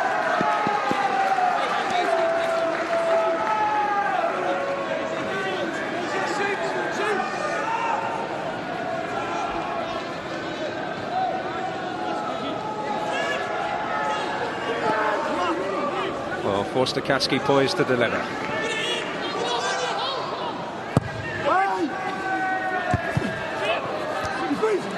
Away by Shuka. Dennis and Myrie Williams coming under pressure there from Capaldi, which paid off. Forster-Katsky! Well, that was a really threatening ball. Didn't have much quality in from wide tonight. That's the right back, John Mullins, in the thick of it. They did well, they pressed, won the ball back, fizzed in by Forster-Katsky. Mullins unable to get the connection he's after.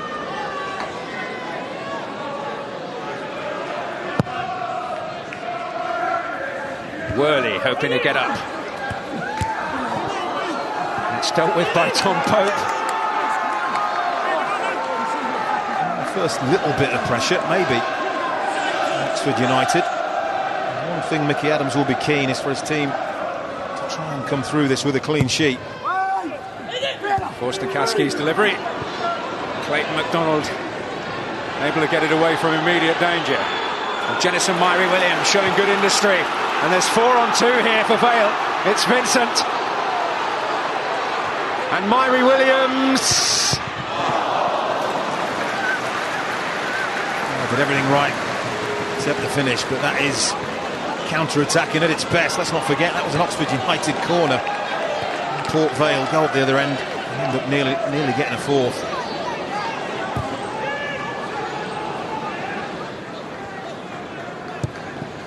Chapman.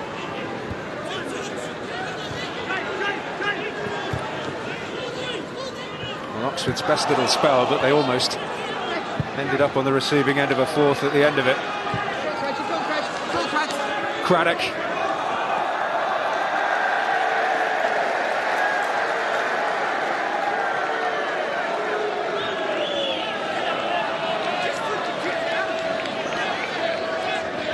Well, plenty of hope on the field for Port Vale. Is he the new hope off it?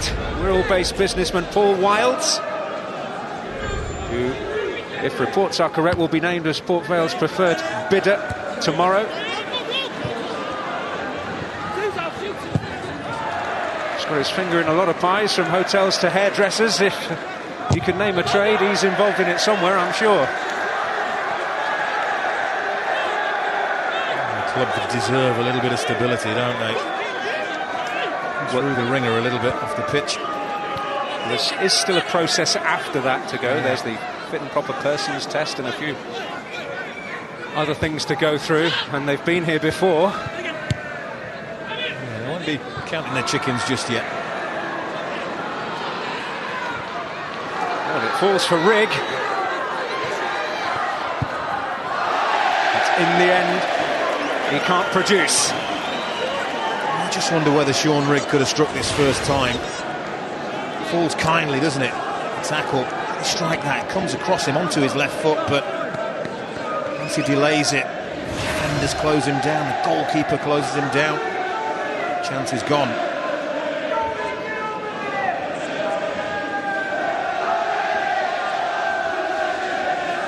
Well, it's been quite a night, and Manager of the Month curse has not made itself present. Might want to know what all the fuss is about, won't he? Mickey Adams and Tom Pope. Curse. Oh, blessed. Taylor, Pope, Morsey. He certainly has been tonight. Craddock. Oh, Rigg. Had a very purposeful burst down that left-hand side, but it all falls down again for Oxford. He's better than that, you know. James Constable, he is a better player than that. Could have maybe played that first time. It wasn't a difficult pass. Just one of those nights for Oxford. Oh, and Louis Dodds making a nuisance of himself. Trying to box in Jake Wright. He's managed to find Rigg. Forster-Caskey. Chapman.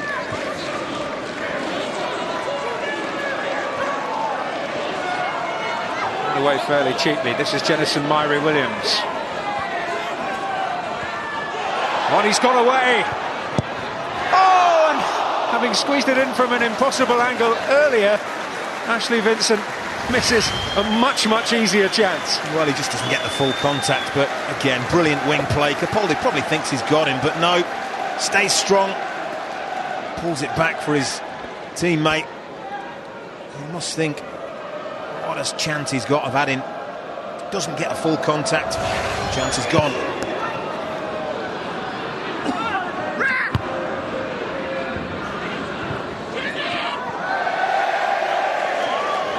Be a cue for a couple of Port Vale changes.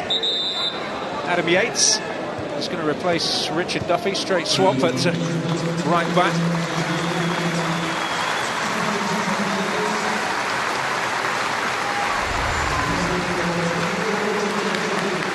Yates is going to get straight involved.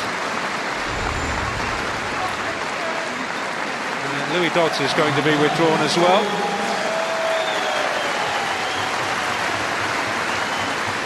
Chipped in with 4 goals so far this season. He'll be replaced by a man who they've called upon as a sub for the most part this season, Ben Williamson. Featured in all but one of the games.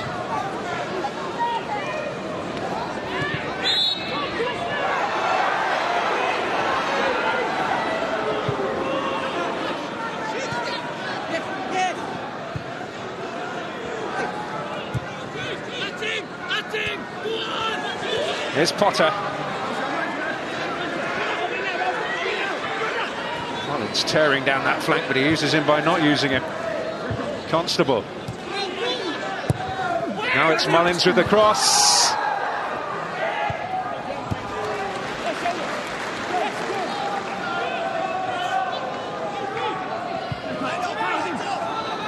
Craddock.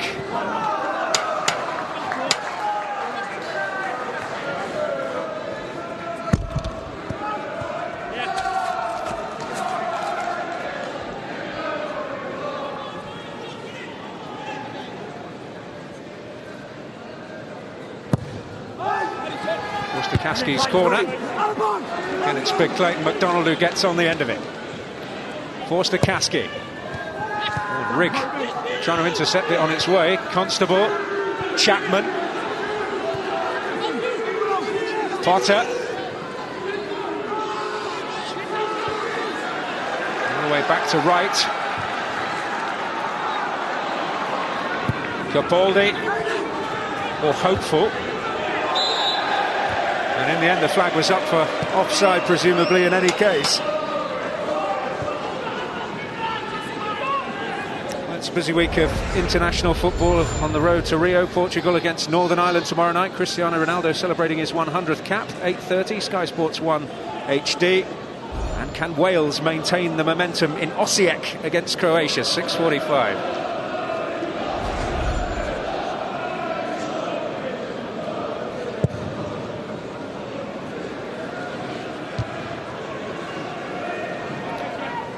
Craddock.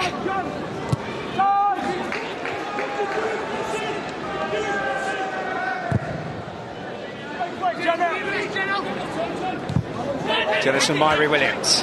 Pope.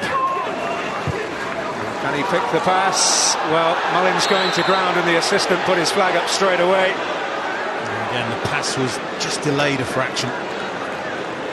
The movement was excellent. Jennison Myrie Williams does well. Initially, well, it's another tight one, isn't it? Got pace to burn. These two wide players, haven't they? Displayed it all night long. Caused Oxford United all kinds of problems. I suppose the one question mark over what is a marathon season, to say the least, in League Two is how much depth Port Vale possess if the injuries and suspensions do strike. I noticed, was it Ryan Bird's got a yellow card, and that was his 4th already of the season. And now getting to that time, players need to tread carefully. Not the biggest squad here at Port Vale. No question about the quality they've got. Right, a few injuries, suspensions. It's Rigg. Oh, it was a really good delivery, but this time it's met by Taylor rather than an Oxford head. Vincent once again on the gallop.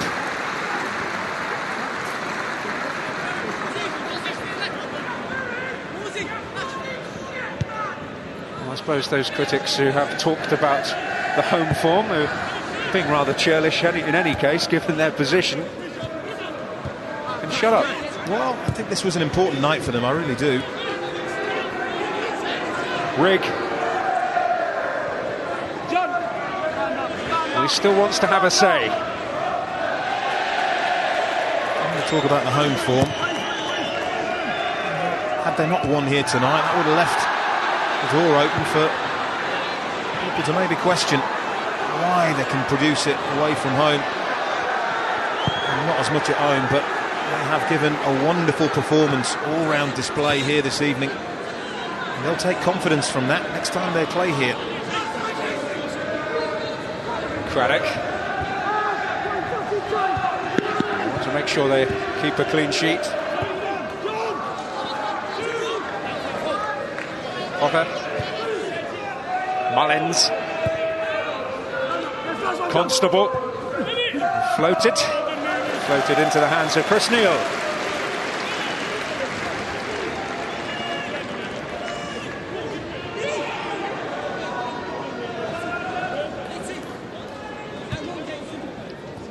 Jennison Myrie Williams. Well, Oxford once again having thought they'd turn the corner, perhaps. Got to bounce back again. They're not a million miles away. They have shown signs that they can be really competitive at this level, but they've also shown the reason why, just for now, they're not. Just maybe a little bit of a lack of a cutting edge in the final third going forward, and are guilty of the lapses at the back. It's Jennison Myrie Williams. He continues his run. He's going all the way. Would have been wonderful, wouldn't it? Deserved to be wonderful. Nearly broke the crossbar in two, but picks it up there. Look where he ends up. Good movement. And the forward players makes the space for him to attack. He doesn't need a second invitation. When he gets that yard there, unleashes a rocket, always rising, smashes the bar. Well, a great cameo from Jennison Murray-Williams. Tom Craddock being withdrawn here, and it is a welcome sight to see Andy Wing getting a little bit more first-team action under his belt. One of their old hands, and a man who can play in plenty of positions. It's not so much that players are just absent, but they've been absent for a while. A lot missed pre-season, a lot of their key men, or it was disrupted. And it's not just a case of going straight back in there and performing effectively. It certainly isn't. Doesn't have to make life difficult.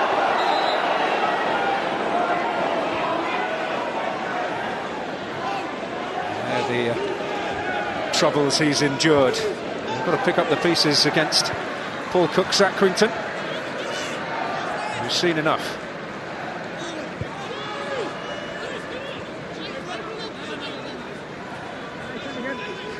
It's almost like a League Two managers' convention there, wasn't it?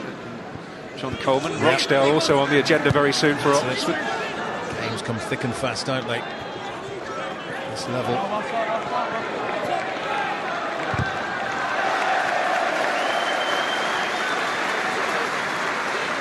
Speaking of that, from an Oxford perspective, you know, they don't play the likes of Port Vale every week. They'd be happy to see the back of them. It's been a tough week, Gillingham as well. Yeah. Jennison Murray-Williams back there doing the defensive job too.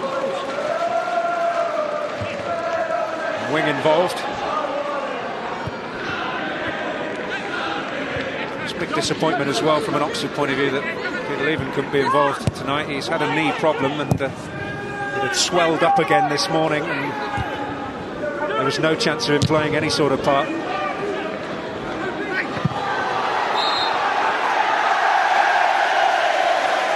Decision going against Jake Wright and in favour of Port Vale. There are some strikers out there, but there's no point in wrestling with and trying to get through them and win the ball, and he certainly falls into that category for me. Uses his body really well. He's a big man.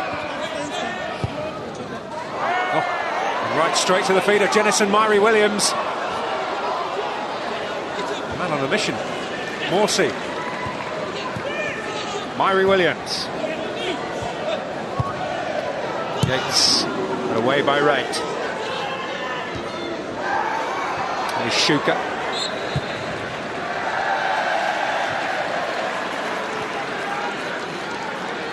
Frustrating night for James Constable. You can see that frustration. I know all about ups and downs in life. Used to work in a knicker elastic factory.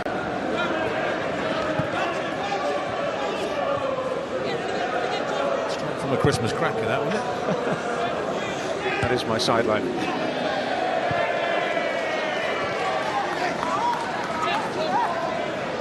Port Vale's next assignment is one that's got a certain amount of poignancy about it, as Gareth Ainsworth comes back to one of his old haunts through Wickham. Staffordshire derby after that against Burton.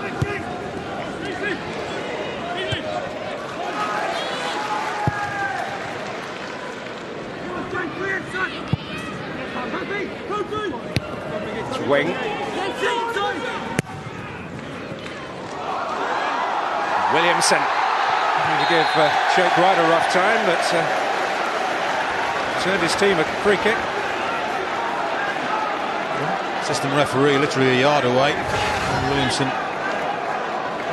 prepared to run, and just a little handoff, which wasn't necessary really, because it looked like Jake Wright was in control of the situation. It's Marvin Amphlett right on the scene, the assistant.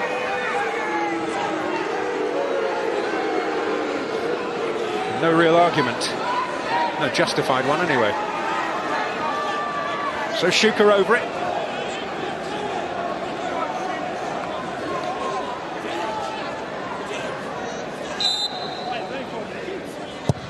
players waiting. Oh, an early shout, but Ryan Clark not secure. Vincent for Taylor. Wing back there.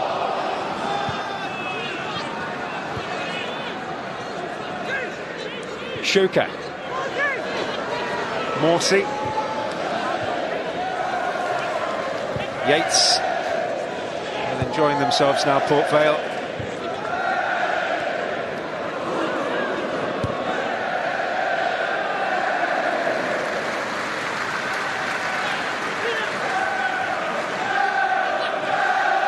They can keep this up and they get a fair wind, both off the field and on it, in terms of injuries and suspensions, then they look like they're really going to enjoy life for much of this League Two campaign. I've been impressed, I have to say. I have been impressive.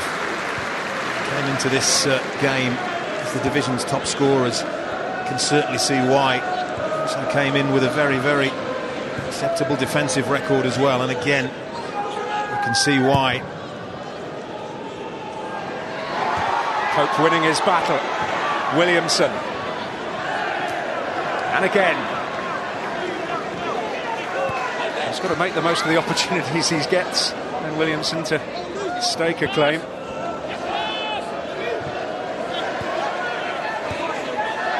Vincent. Shuka.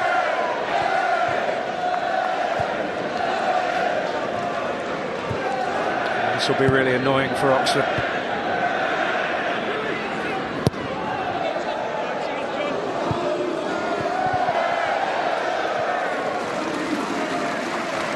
They've earned the right, haven't they?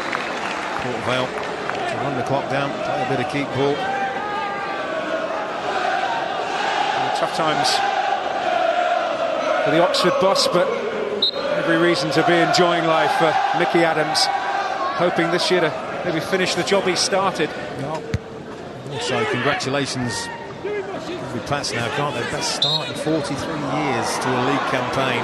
Yep, 69-70 when they were promoted from this division under Gordon Lee, the days of Royce Brosen. A wonderful achievement. Johnny King, who went on to work miracles as a manager at Tranmere.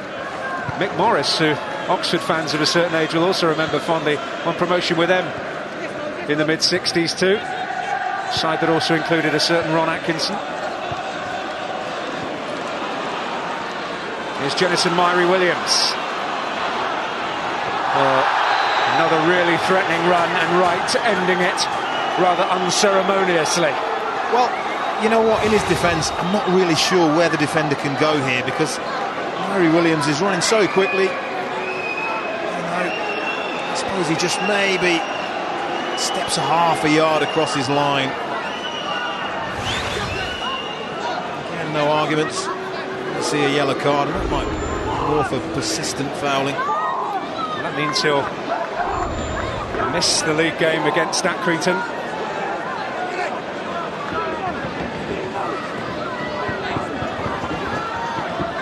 We were speaking about Jennison Myrie-Williams' fantastic left foot. Now you've already seen it smash a free kick in the top corner.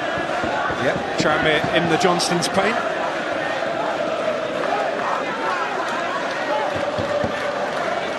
It's a bit more central, that one. 4 minutes of added time. With a sense that Port Vale might just finish with a flourish. The floor's yours. Oh, commentator's curse. Always going to happen, wasn't it? Gave him the big build-up. And I have to say, his performance, it's not his best moment, but his performance has deserved a goal. He's been outstanding. Oh, cheer up.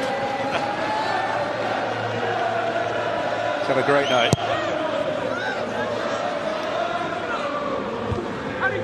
So Port Vale. Here's Shuka.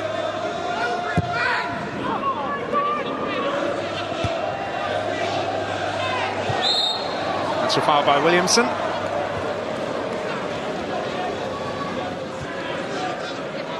Mullins.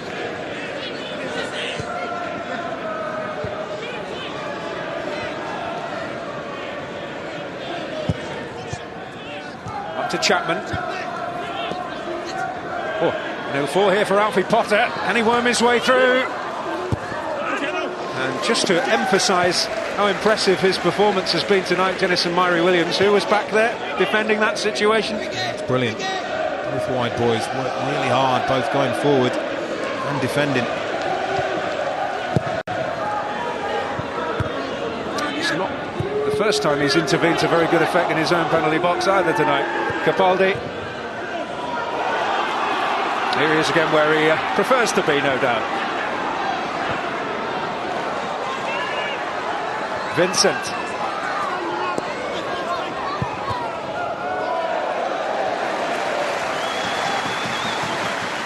We're in the 92nd minute.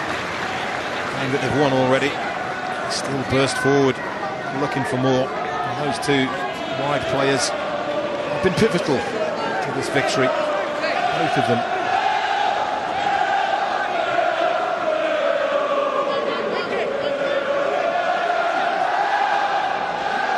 Here's Vincent.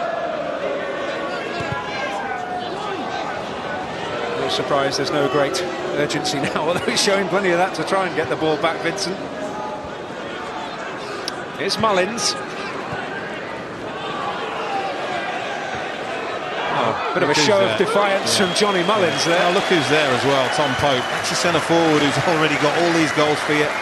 Sprinting back because he realised his team needed him to do that, and that has really been an impressive feature of the Port Vale play tonight. They have worked so hard to get the 3 points here. And they'll take nothing away from Oxford United. They've simply been up against the better team. Mickey Adams' team have been really impressive.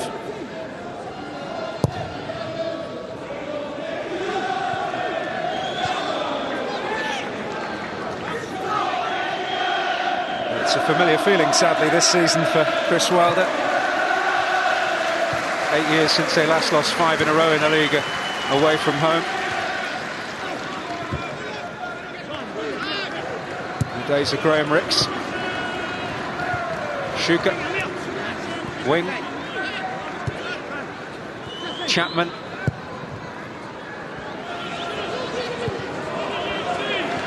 Jennison Myrie-Williams. And he's been fouled by Capaldi. Well, that is that. There is absolutely no doubt that the better team won, and won comfortably. Best start to a season for 43 years, and it was that man, the man in form, who started it all. His predatory instincts pouncing for the first goal. Ashley Vincent squeezing in an extraordinary second in the second half. And Sam Morsey, who might not have been on the field had the referee been less lenient after a horror challenge, struck home a beautiful third. It's an exact repeat of the scoreline in this fixture last season, and it moves them to within 3 points of Gillingham, League Two's top team. And on the evidence of this, they won't be far behind them throughout. A thoroughly impressive performance from Port Vale. For Oxford, well, maybe some people thought they might have turned the corner, but it is back to the drawing board after another defeat. Well, let's get some Port Vale reaction in the company of Jonathan Oakes. Ashley, let's start by talking about your goal. How on earth did you get that in? Well, it's a great ball, to be honest with you, from Morsey, and the keeper's dived a bit early and he showed me a little bit of a gap. I've tried to put it back across goal, and it's fortunate enough it's going into the far stick for me. I'm really happy. Did you have an easier chance shortly after that? Yeah, Geno's pulled it back. It's a brilliant ball. It's kind of pulled back to my left, but I tried to take it my right and skewed it wide, and Geno's been brilliant. The boys have been top draw tonight, and we create chances for fun, and Popey scoring goals for fun, and long may it continue. Yeah, Tom, another goal for you. 13 so far this season. Hate to remind you, only got 5 last season. What's changed this time around? I just think the way that we're playing. We're pressing a lot higher. We've got put in two quality wingers getting balls in the box, and as you've seen tonight, both of them were superb, and some of the balls they put in, it's hard not to score goals when they're putting the quality in that they are. And it looks like a new preferred bidder for the club will be announced tomorrow. As a lifelong Vale fan, what does that mean? Well, it's massive. I think it's time the club move forward and start getting back to where it belongs, and hopefully he can come in, stabilise the club and get us going up through the leagues. Ashley, you came into the club over the summer. Are you convinced that you can keep the form going and mount a promotion challenge? Yeah, I think I played more games already this season than I did in the whole of last season, so I'm convinced that the boys and myself, we can kick on. The gaffer keeps us nice and fit. We're creating chances for fun, as you see. If we can keep clean sheets, we'll go far. Thanks, lads. Ashley Vincent is the N-Power man of the match for tonight. Tom, if you could do the honours for us, please. Thank you. Thank you. Well played. Thank you. Well done, Ashley. And Tom Pope's a local lad. He'll be really enjoying his football this season with Port Vale so far. It's going really well, and it looks good in the table as well. Hot in pursuit of Gillingham Port Vale. 3 points behind now, 12 games played in second position. Not so good for Oxford. They stay in 19th position on 13 points. From League 2 to World Cup qualifiers on Sky Sports on Tuesday. Tomorrow, Portugal against Northern Ireland, 8:30, Sky Sports 1 HD. And also tomorrow, Croatia against Wales, 6:45, Sky Sports 2 HD. Good football, great result for Port Vale. A cut above League 2 football, you might say, but I'm sure Eddie Boothroyd will disagree with that. He sees it all the time. Been a great night here for Port Vale. Second in the table, hopefully coming out of administration soon as well. It's going forward.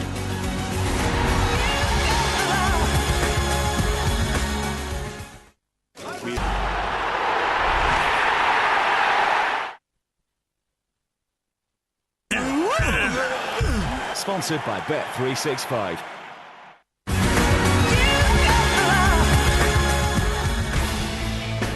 Great night for Port Vale, 3-0 winners over Oxford United. Tom Pope, who else, started the scoring off.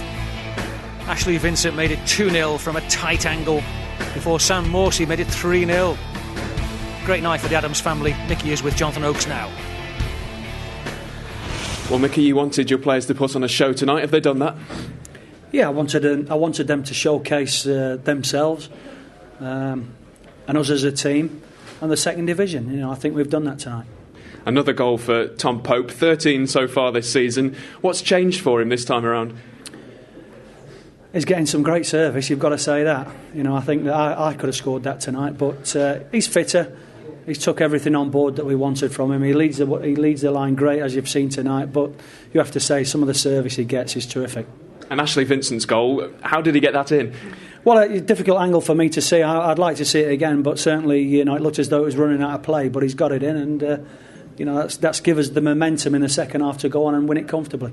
Ryan Burge looked in some pain when he came off. What's the latest on him? Well, he's got a medial knee ligament problem, and you know, this is the problem that we're going to have because we can only register 20 players at one time because we are still in administration, and injuries and suspensions will hurt us and affect us. But you know, I'm sure that somebody will step into the breach on Saturday. We understand the preferred bidder, Paul Wiles, is to be unveiled tomorrow. What do you hope from that? Well, to get out of administration, you know, we've done terrifically well on the field to be where we are. You know, I've met Paul today. He seems a very personable young man with a lot of money. He's going to need it. And why he wants to buy a football club, I don't know, but he wants to do it professionally, and hopefully I'll have a great relationship with him. Well done, Mickey. Thanks for joining us. Cheers. Eddie, I think we've come to Port Vale at the right time, don't you? It's all going well on the field and now off the field as well, seemingly. Yeah, well, we said at the top of the programme how well Mickey's done and his team, and it's that camaraderie that they're going to need all the way through the season because, you know, 20 players he's been able to register, 1-year contracts, they're up against it all the way. But they've got themselves in a really good position. You have to say his recruitment has been fantastic. Yeah. And he called it a showcasing tonight. It was a showcasing, wasn't it? I mean, those players, some of them might play at a much higher level. Well, without a doubt, and I think, you know, I think a lot of managers will tune in and have a look at League 2 and League 1 because some good players there, some very good young British players, and it might save one or two managers at the top end a few quid if they come and look around in the lower leagues because they are there. I said it earlier, it was a cut above League 2, but perhaps it isn't. I mean, that's the standard maybe. Well, it is a good standard. I mean, you know, I've certainly been very impressed with it and League 1, and I think that there's not too much between the top end of League 2 and League 1, so you know, but you've got to keep it going, as Mickey says, and to be able to maintain that's going to take some doing because it was certainly excellent tonight. And it helps to have a goal scorer who seemingly can't miss in front of goal. Well, he's in great form, Tom Pope. 13 goals. Ashley Vincent, things are going for him at the minute. Sometimes that comes off the back of your ankle and goes into the stand, but he's got the crossing. Dodds gets the connection, who I have to say was excellent tonight. And Tom Pope, he's there, look, just to pop it in when things are going for you. There's number 13. He was a little bit quieter in the second half, not to criticise him because he did some great defensive work, but is there do you have to get on strikers' cases sometimes that you've scored your goal, but then, you've got to go on and score more? Some you do. Some want to score plenty of goals, and others they go missing whether they get one in the first minute. And I've had a few of them at different clubs, but not the one I'm at now, I'm glad to say. Yeah. Actually, Vincent, with the second goal, there were two tight lines here, weren't there? First of all, the offside line, and then the goal-scoring line he scored from. Well, he's very, very quick, and he's timed his run exceptionally well there, just onside. I have to say that as a manager of the goalkeeper, Ryan, be disappointed with that there, because you'd think he'd just clean him out, clearing the ball out and get it out, but Ashley does exceptionally well. On that left foot again, loads of determination, really tight angle, and if you saw that in a Champions League game, you'd say, "Wow, what a finish that was!" And it was an excellent finish. You nominate him as man of the match. You almost went for Mari Williams, didn't you, as well? I did, yeah, because I thought he was excellent as well. They got him the ball, they got him and Ashley the ball, and even in the second half, when Oxford looked like they were coming back into it, the first 15 minutes of the second half, Port Vale have always got that in the locker where you think they're going to score a goal. Those two flying wingers coming at you, that would scare a few, more than one defence in League Two, wouldn't it? Yeah, well, yeah, definitely it would, and I think that they are obviously key players for Port Vale, and they're the players that that everybody will look at and think, right, how are we going to stop Port Vale? Do we have to double up on them? Do we man mark them? What do we do? So we've all got a problem there, I think.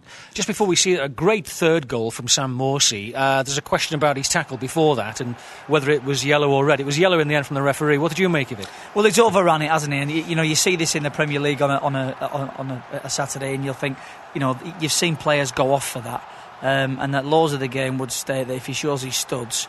I think a little bit of common sense from Keith Stroud, which I'm pleased about. The player didn't get hurt, and in the end, they've got a player kept on the pitch, which helps the game. And he stayed on to score a magnificent goal. Another one where you're saying if this is a higher level, people drool over it. Well, they do. And again, if you're Chrissy Wilder, you think he should be off the pitch, so you can understand the troubles he's going through at the minute. But it's Mari Williams again, drops his shoulder, comes on that left foot, and Sam Morsey, known as more of a defensive type midfield player, he steps onto it and he just strokes it into the top corner, and there's nobody going to say that's a great finish. Gillingham leading the way, Port Vale now just behind them. They're the best two teams you've seen so far in League Two? Well, I think Port Vale were excellent tonight without a shadow of a doubt, and you just look at the last bit of VT there. Tom Pope's actually following that up. And that's when you know that you're on a good thing, when your striker's optimistic and thinks it's all going to go in off him. He must crack the whip a bit, Mickey Adams, mustn't he? Because we had Tom Pope coming back making tackles. We had Jenison Mari Williams coming back and making tackles. Well, he makes teams in his own image, I think. They're horrible to play against. They're very, very fit. And they can play, and you can't level any sort of long ball at him because his teams have got a little bit of variety in how they attack. And I just thought tonight that despite I thought at times a good Oxford performance up until the last third of the pitch, Port Vale have just got that counter-attacking threat that no matter how badly they're playing or well they're playing, they're always going to score goals. Yeah, Oxford played their part, didn't they, really, in some of the good football a lot of the time, but just didn't seem to have a goal in them for one reason or another. No, they didn't. I mean, they really did have a goal. They came out, they're on the front foot, and you have to applaud them for that. And they had some really good build-up play, some nice passing through the thirds of the pitch. But when they got into that final third, they never really asked enough questions of a very tough Port Vale defence. Just have a look at the penalty claim they had at the end of the first half again, when it could have been 1-1 if this had been a penalty and it had been scored.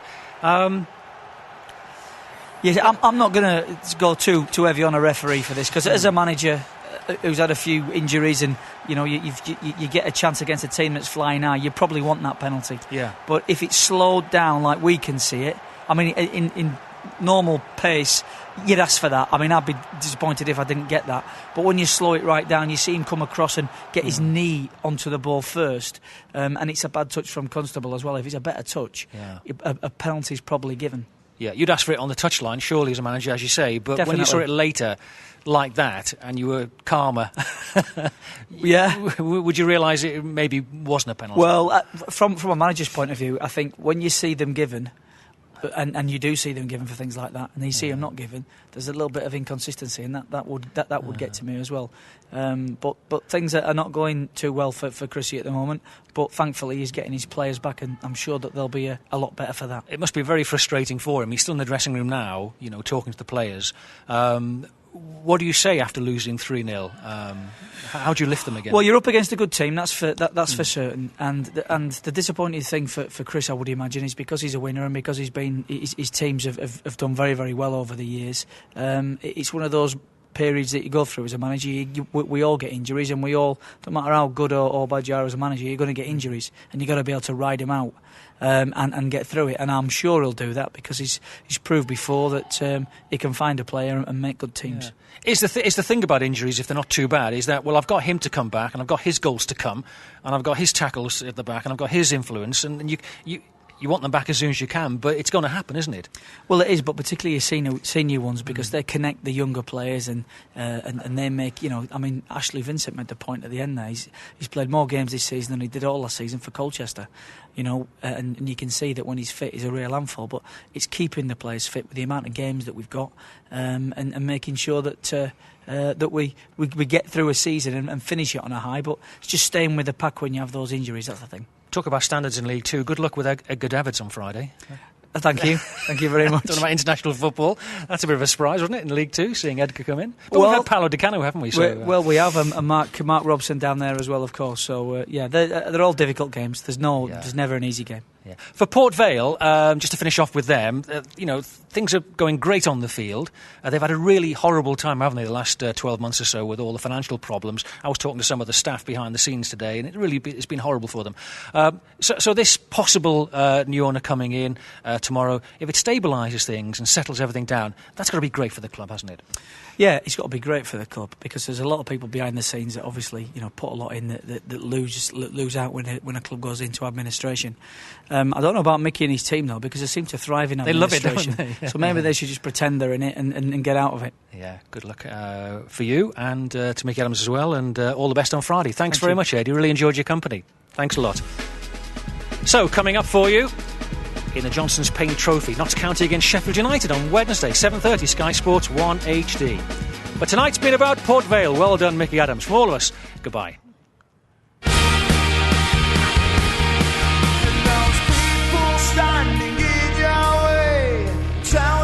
Tales of yesterday, I feel you come alive with something to say. You got hope.